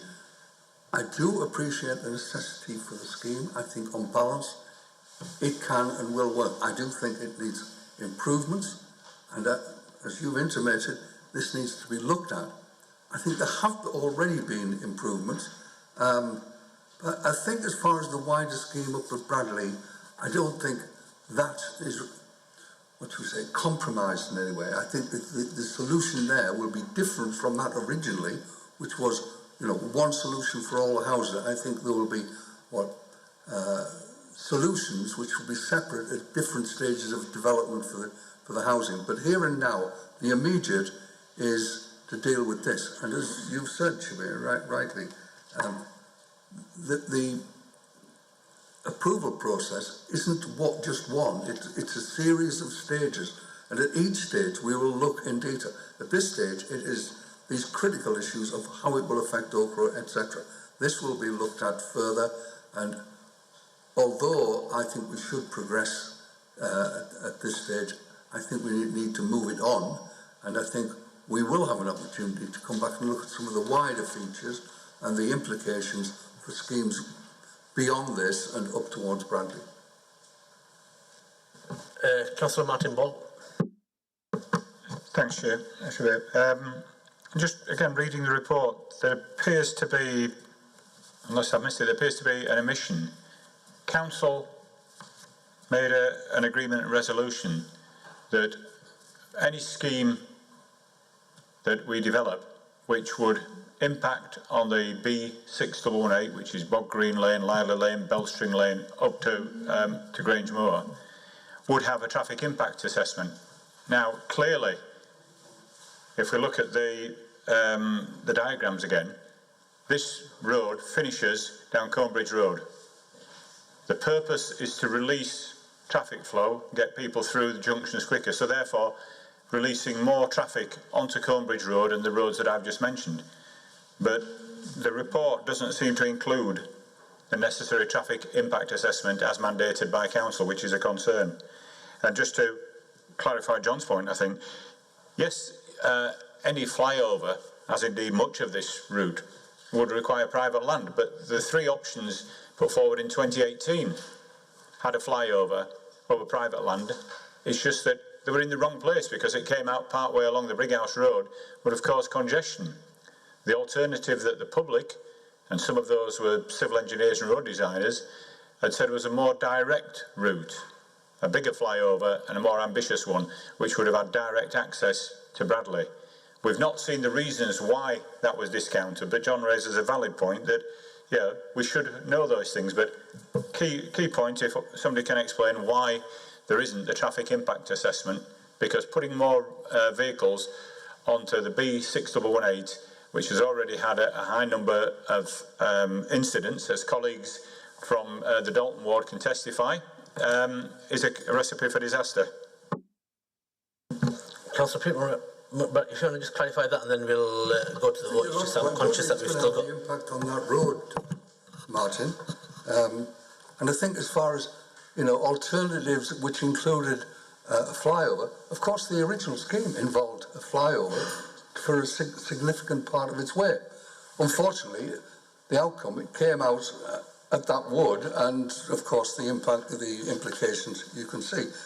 I think other options had been looked at and not. So in other words, if we don't go for that sort of flyover scheme, I don't think we have really an option which would be effective, because officers did go to some pains to develop that scheme in the first place, which is now rejected. Therefore, they've had to fall back on what they've referred to as a localised scheme, distributing the traffic more evenly across the existing network. I do think that's created some problems which need further looking at, and will be at various stages of the progression of the scheme, because this will be progressing over a number of years, just in its planning process.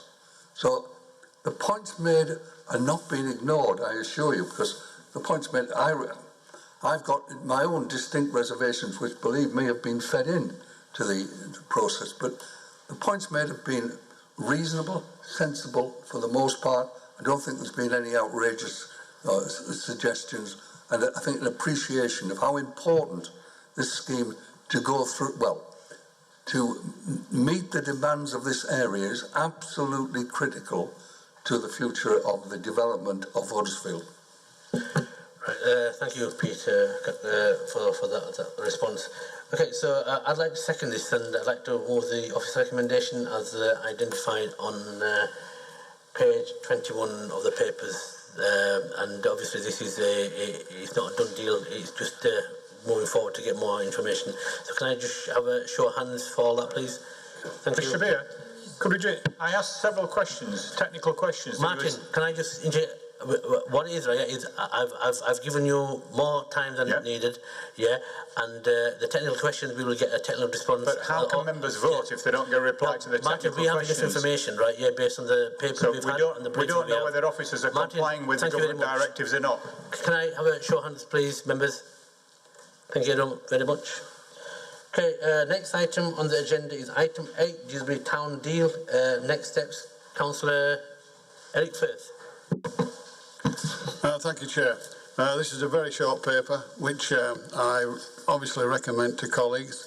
Though it's a very, very tight time scale. I don't know if you've noticed that the 9 projects that are on 129, they've all got to be completed by June of next year. I think officers are confident of doing this, but there's a heck of a lot of work.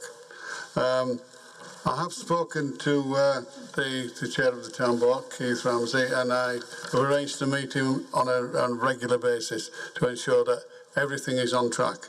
And I'm sure that members will applaud all the initiatives that are set down on this paper. They will really make a significant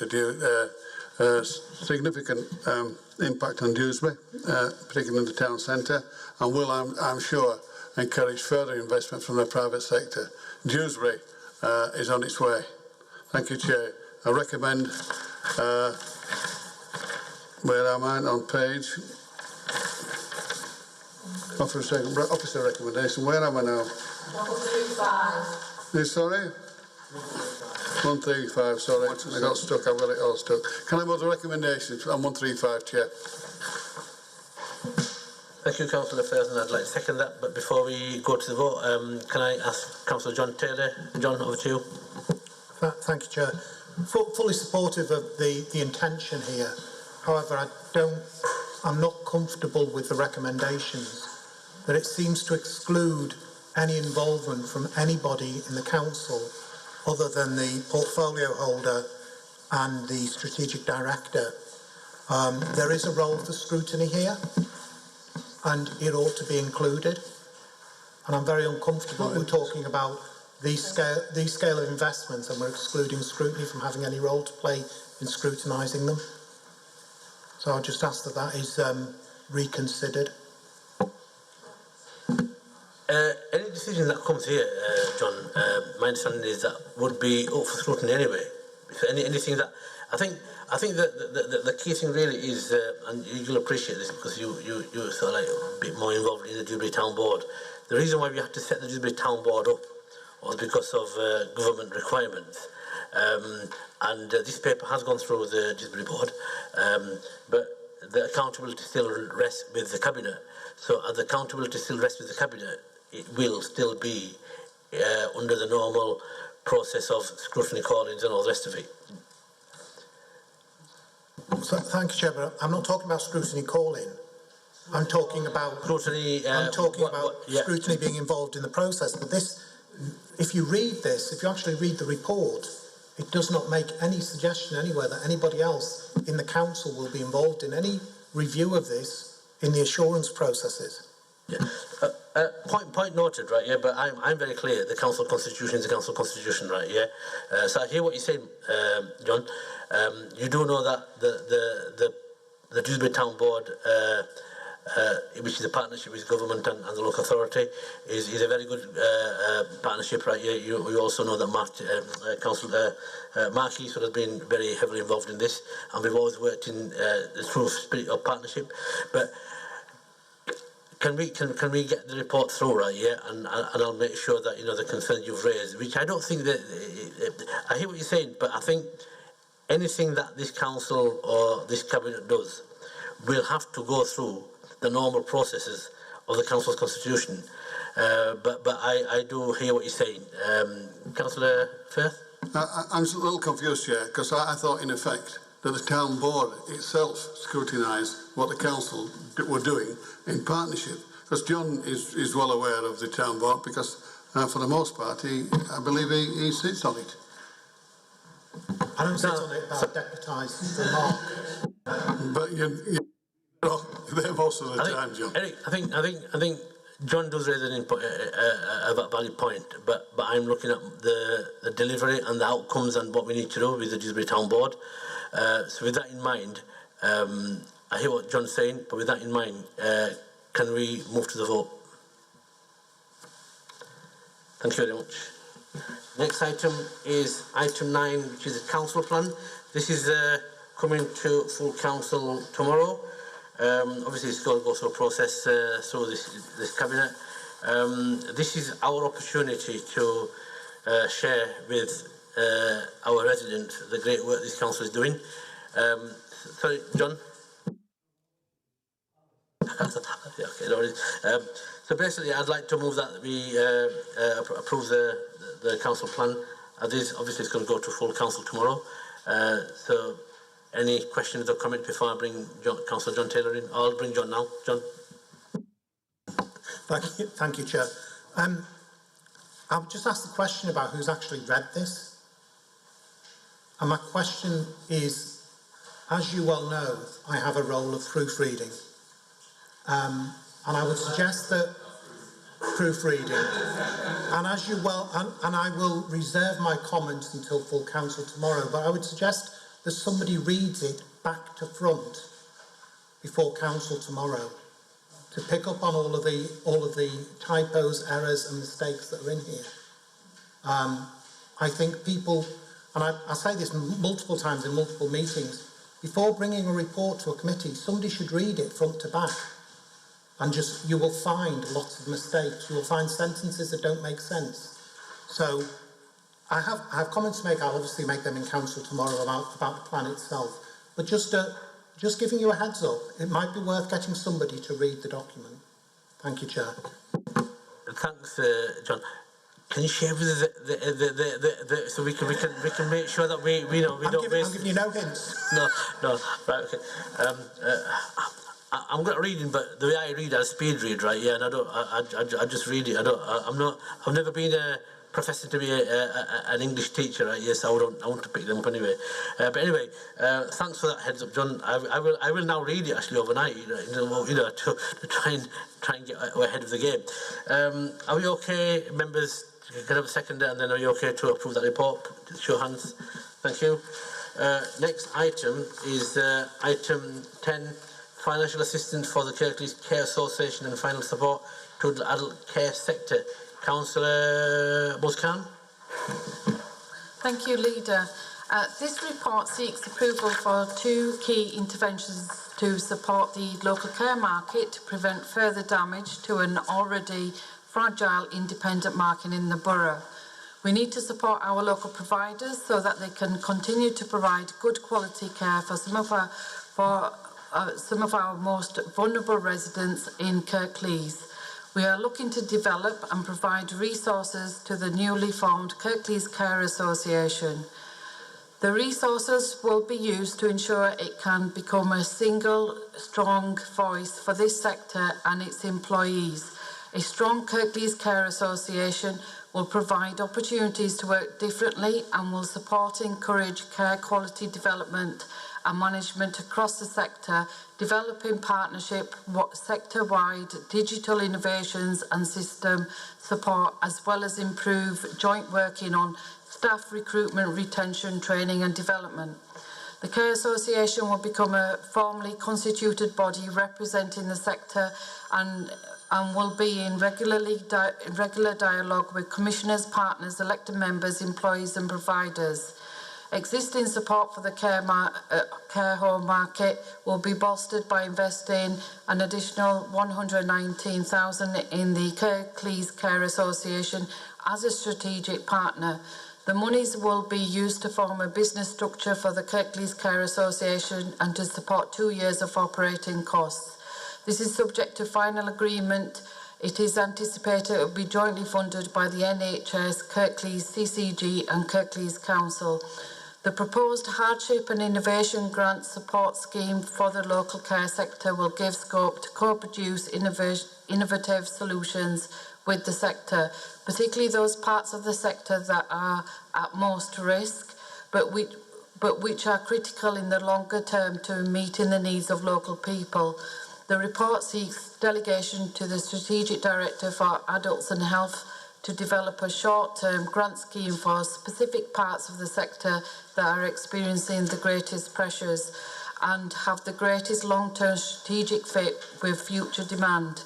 The value of the grant is up to $500,000 identified within the 2021-2022 budget. If proposals are approved, care businesses and their staff, as well as partners across the statutory and voluntary health and social care market, will play a stronger role in the delivery of vital care services at a local level to meet the needs of our communities. This investment will help build a sustainable and robust local care market. Thank you. I'd like to second that. You want to second it, Viv? No, I was going to comment actually, Chair. I think no one in this country is unaware that our care provision is under fire and under threat and under-resourced, but is heavily used. And I welcome this. Anything that supports some of the larger and smaller businesses, residential care, for instance, within Kirklees, has to be welcomed. These are places where our loved ones are cared for.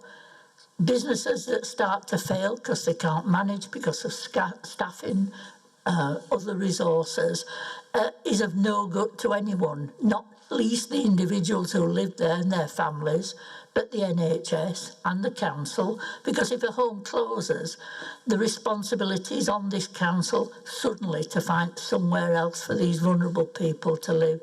So anything that helps this market progress and be robust has to be welcomed, and I fully support it. Thank you, Councillor Kendrick. Councillor Will Simpson. Thanks, Shabir. I really want to welcome this and thank Councillor Khan and all of our officers for all the work that they've done on it. I think it's really important. As Viv sort of alluded to, we've had to do quite a lot to prop up the care sector as a local authority, particularly recently. And as she said, it's so important in part of our role, and that's why, you know, when I was studying in my degree in social policy, I did quite a lot on social care. It's something that I'm really passionate about. And we've been waiting a long time for the words and rhetoric that have been talked about around social care white papers and how it needs fundamental reform and blah, blah, blah. We've been waiting a very long time for that. And I was really, really, really disappointed by what's come out of the government with regard to social care when we're seeing a £12 billion increase in national insurance to fund partly social care, partly the National Health Service. What has essentially been the focus of that, rather than dealing with some of the things that are in this report around staffing and around the care that we actually provide and the quality of care that's available to people that need it, that money is instead being used to protect the asset inheritance of people after someone who needs care has died, rather than the care that they need while they're alive. And I think that is frankly disgraceful and a real missed opportunity that's not going to come around again without a lot of political will and different economic circumstances to deal with it. So I think this is really welcome, and I really hope that it does bear fruit, because the people that need it really need it. Thank you, Councillor Will Simpson. I don't have anybody else putting their hands up, so can we all, I'd like to second that, can we all move the report? Thank you very much, members. Item 11, proposal for delivering more affordable homes through right to buy buyback. Councillor Cassie Scott. Thank you, Chair. The report comes before Cabinet to outline the issues of the right to buy back. Approximately 200 homes are lost on right to buy each year. Applications for housing is up to 15,600 and rising. This is having a massive impact on us rehousing and housing those in need. Yes, the council, we are looking to deliver housing, but we need to be realistic. This is going to take time, and it's going to take quite a long time. The council need to continue to grow its housing stock through the right to buy back when the opportunities present itself. We have a target to purchase 35 per year to mitigate the effects of the right to buy and to avoid having to return the unspent right to buy receipts. 35% of all our purchases opportunities are lost, and that's about approximately 40 homes in 2021 because of the house price increase, as the council could not pay market value for the homes needed. There are three options before you today.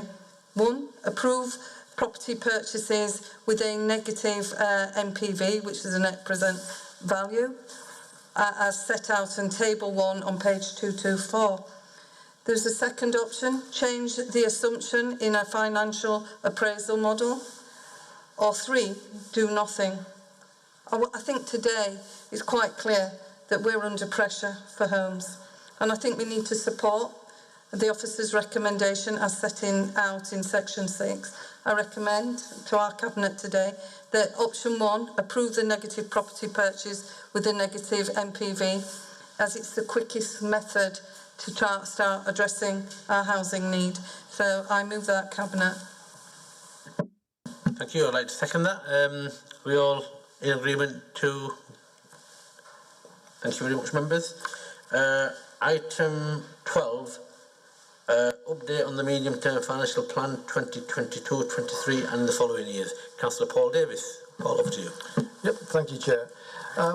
Just like to spend a few minutes giving a little bit of context before I actually get into the report, and want to use some fairly recent statements from the LGA, the Local Government Association, with regards to their views on current pressures and ongoing pressures in local government. I think, as we all know, the Chancellor in the next few weeks will deliver his spending review and autumn statement, and the LGA have sent their detailed submission to the Treasury, representing many all of us as local authorities throughout England. And it sets out the urgent need for public spending to be reset in a way that's fit for the future, that's flexible to allow the delivery of local priorities and empowers councils to deliver on the ambition to level up our communities. The LGA's analysis shows that councils in England actually face extra cost pressures of almost 8 billion, or will face extra cost pressures of almost 8 billion by 2024-25, and that's just to keep vital local services running at today's levels. This total is about addressing new pressures that will face councils in the next 3 years. It does not include the very real pressures that councils are facing here and now, such as paying care workers a fair wage or investing in the early intervention services which help families and young people falling into crisis. And again, what could be more important than those aspects of the services that we provide? So the significant financial pressures facing local health services cannot be met by tax income alone.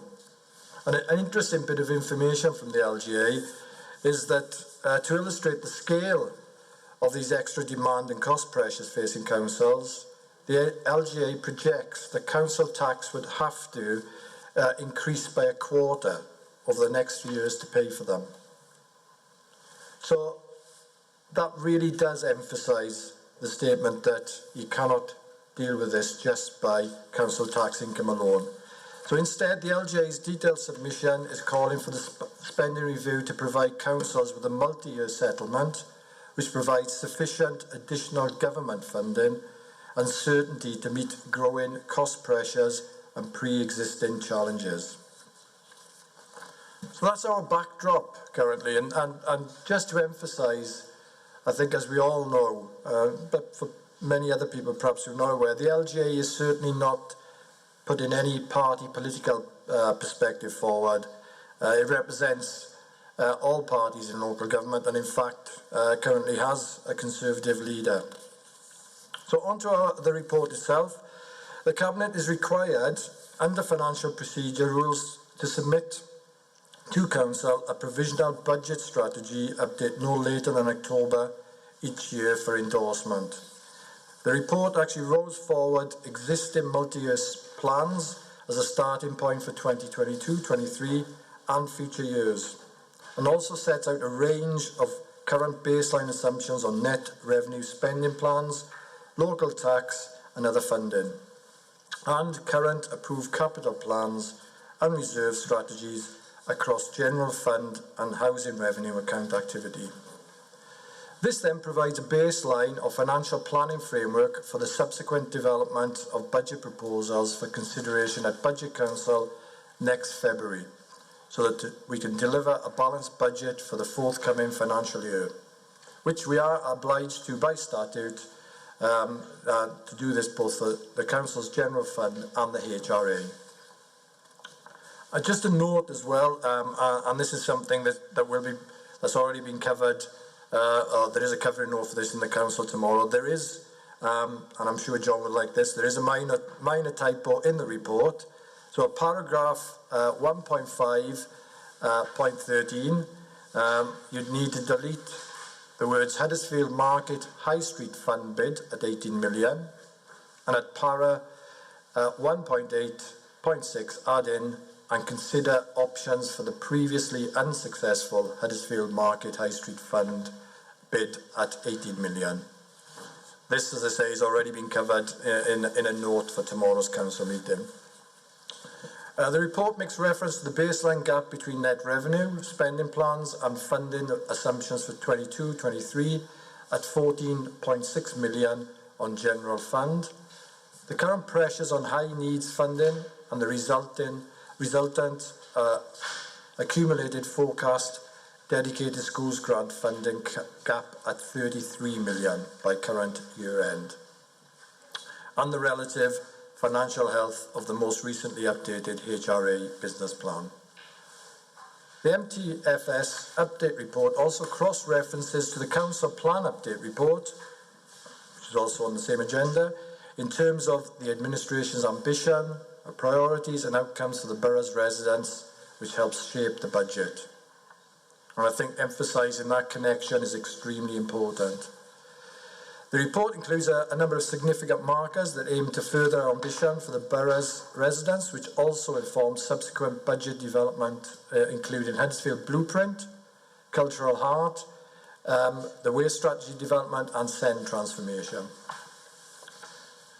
Again, the report also includes reference to current economic outlook and the forthcoming autumn budget, which I've already mentioned, and 3-year spending review announcement on the 27th of October. And this will be hugely significant for the medium-term financial sustainability of the local government sector. And that's not just in terms of the COVID recovery and supporting our local ambition for our own residents, but also regionally in terms of future transport infrastructure upgrading, inclusive economic investment, prosperity sharing, and of course, levelling up agendas. And finally, also hugely significant in terms of proposals for future social care NHS funding. Alongside this, our existing financial plans mean we are able to respond effectively to residents' priorities, despite a very uncertain environment.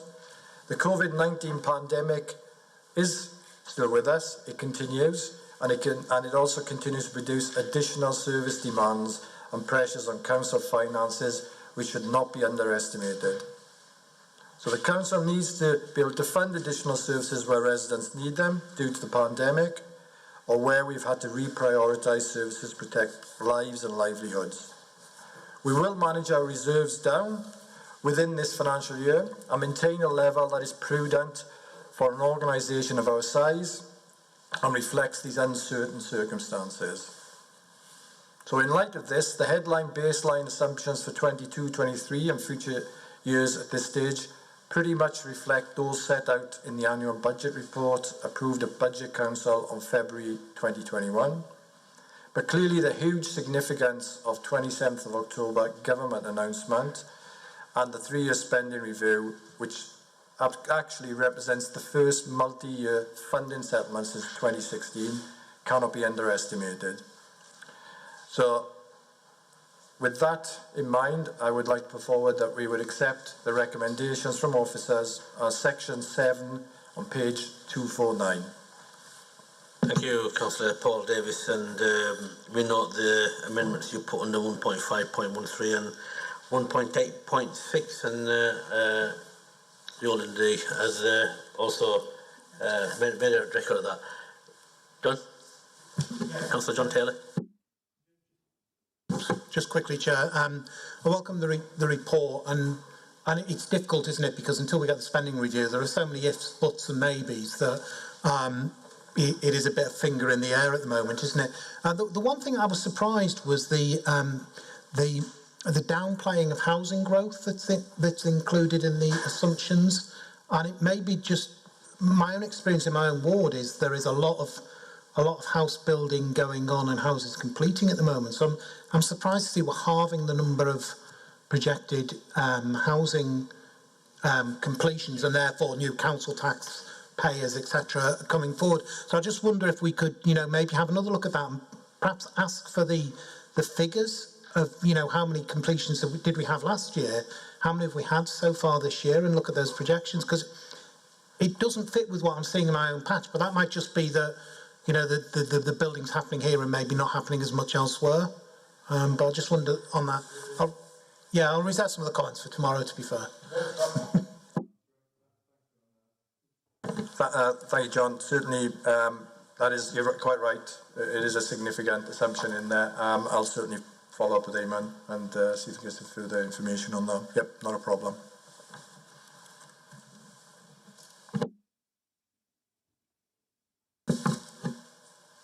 John? No? Right. Okay, so it's been a long day, so I don't suppose there's any more comments and questions, so can we just have a show of hands? Are we okay? Thank you. Item 13, last item on the agenda, Kirklees Council Access Strategy. Is that you again, Paul? It is indeed. Okay, yeah. You. Yeah. And of course, this one's, I'll make sure this lasts a lot longer as well, Chair. I'll try and be as brief as I can. I'm genuinely, it's not easy. I'm genuinely excited about the access strategy. I'll run through a few points now, but certainly I think it is for me one of our key strategies in terms of how we are really going to connect and support our citizens going forward. But let me just run through a few points with regards to the report. I think one of the things that's always a danger is that we make assumptions about how people wish to access the council services. And we've got to be careful that those assumptions don't end up with us alienating some people and communities through a number of reasons. There could be technology or technological reasons or cultural reasons. And so something that we need to do is to bear that in mind and make sure that we are really looking at different avenues and different ways of working with our citizens and connecting with our citizens. And something else that's come through very clearly in terms of recent times is that the pandemic has once again has really shone the light on inequalities, on isolation, as well as health and care needs in our communities. And that, to me, has emphasised very much the role that access plays in helping address some of these issues that we have, some of these fundamental issues that we face within our communities. So it's for these reasons and a number of others that we've developed this new access strategy. It really does put people at the heart of what we do, so they're able to benefit and feel included when accessing and using our services. And clearly it's crucial in terms of supporting the delivery of our corporate plan and ambition. So just a few key areas to look at. It's vital that we provide access in a way that helps people engage and helps them meet their needs.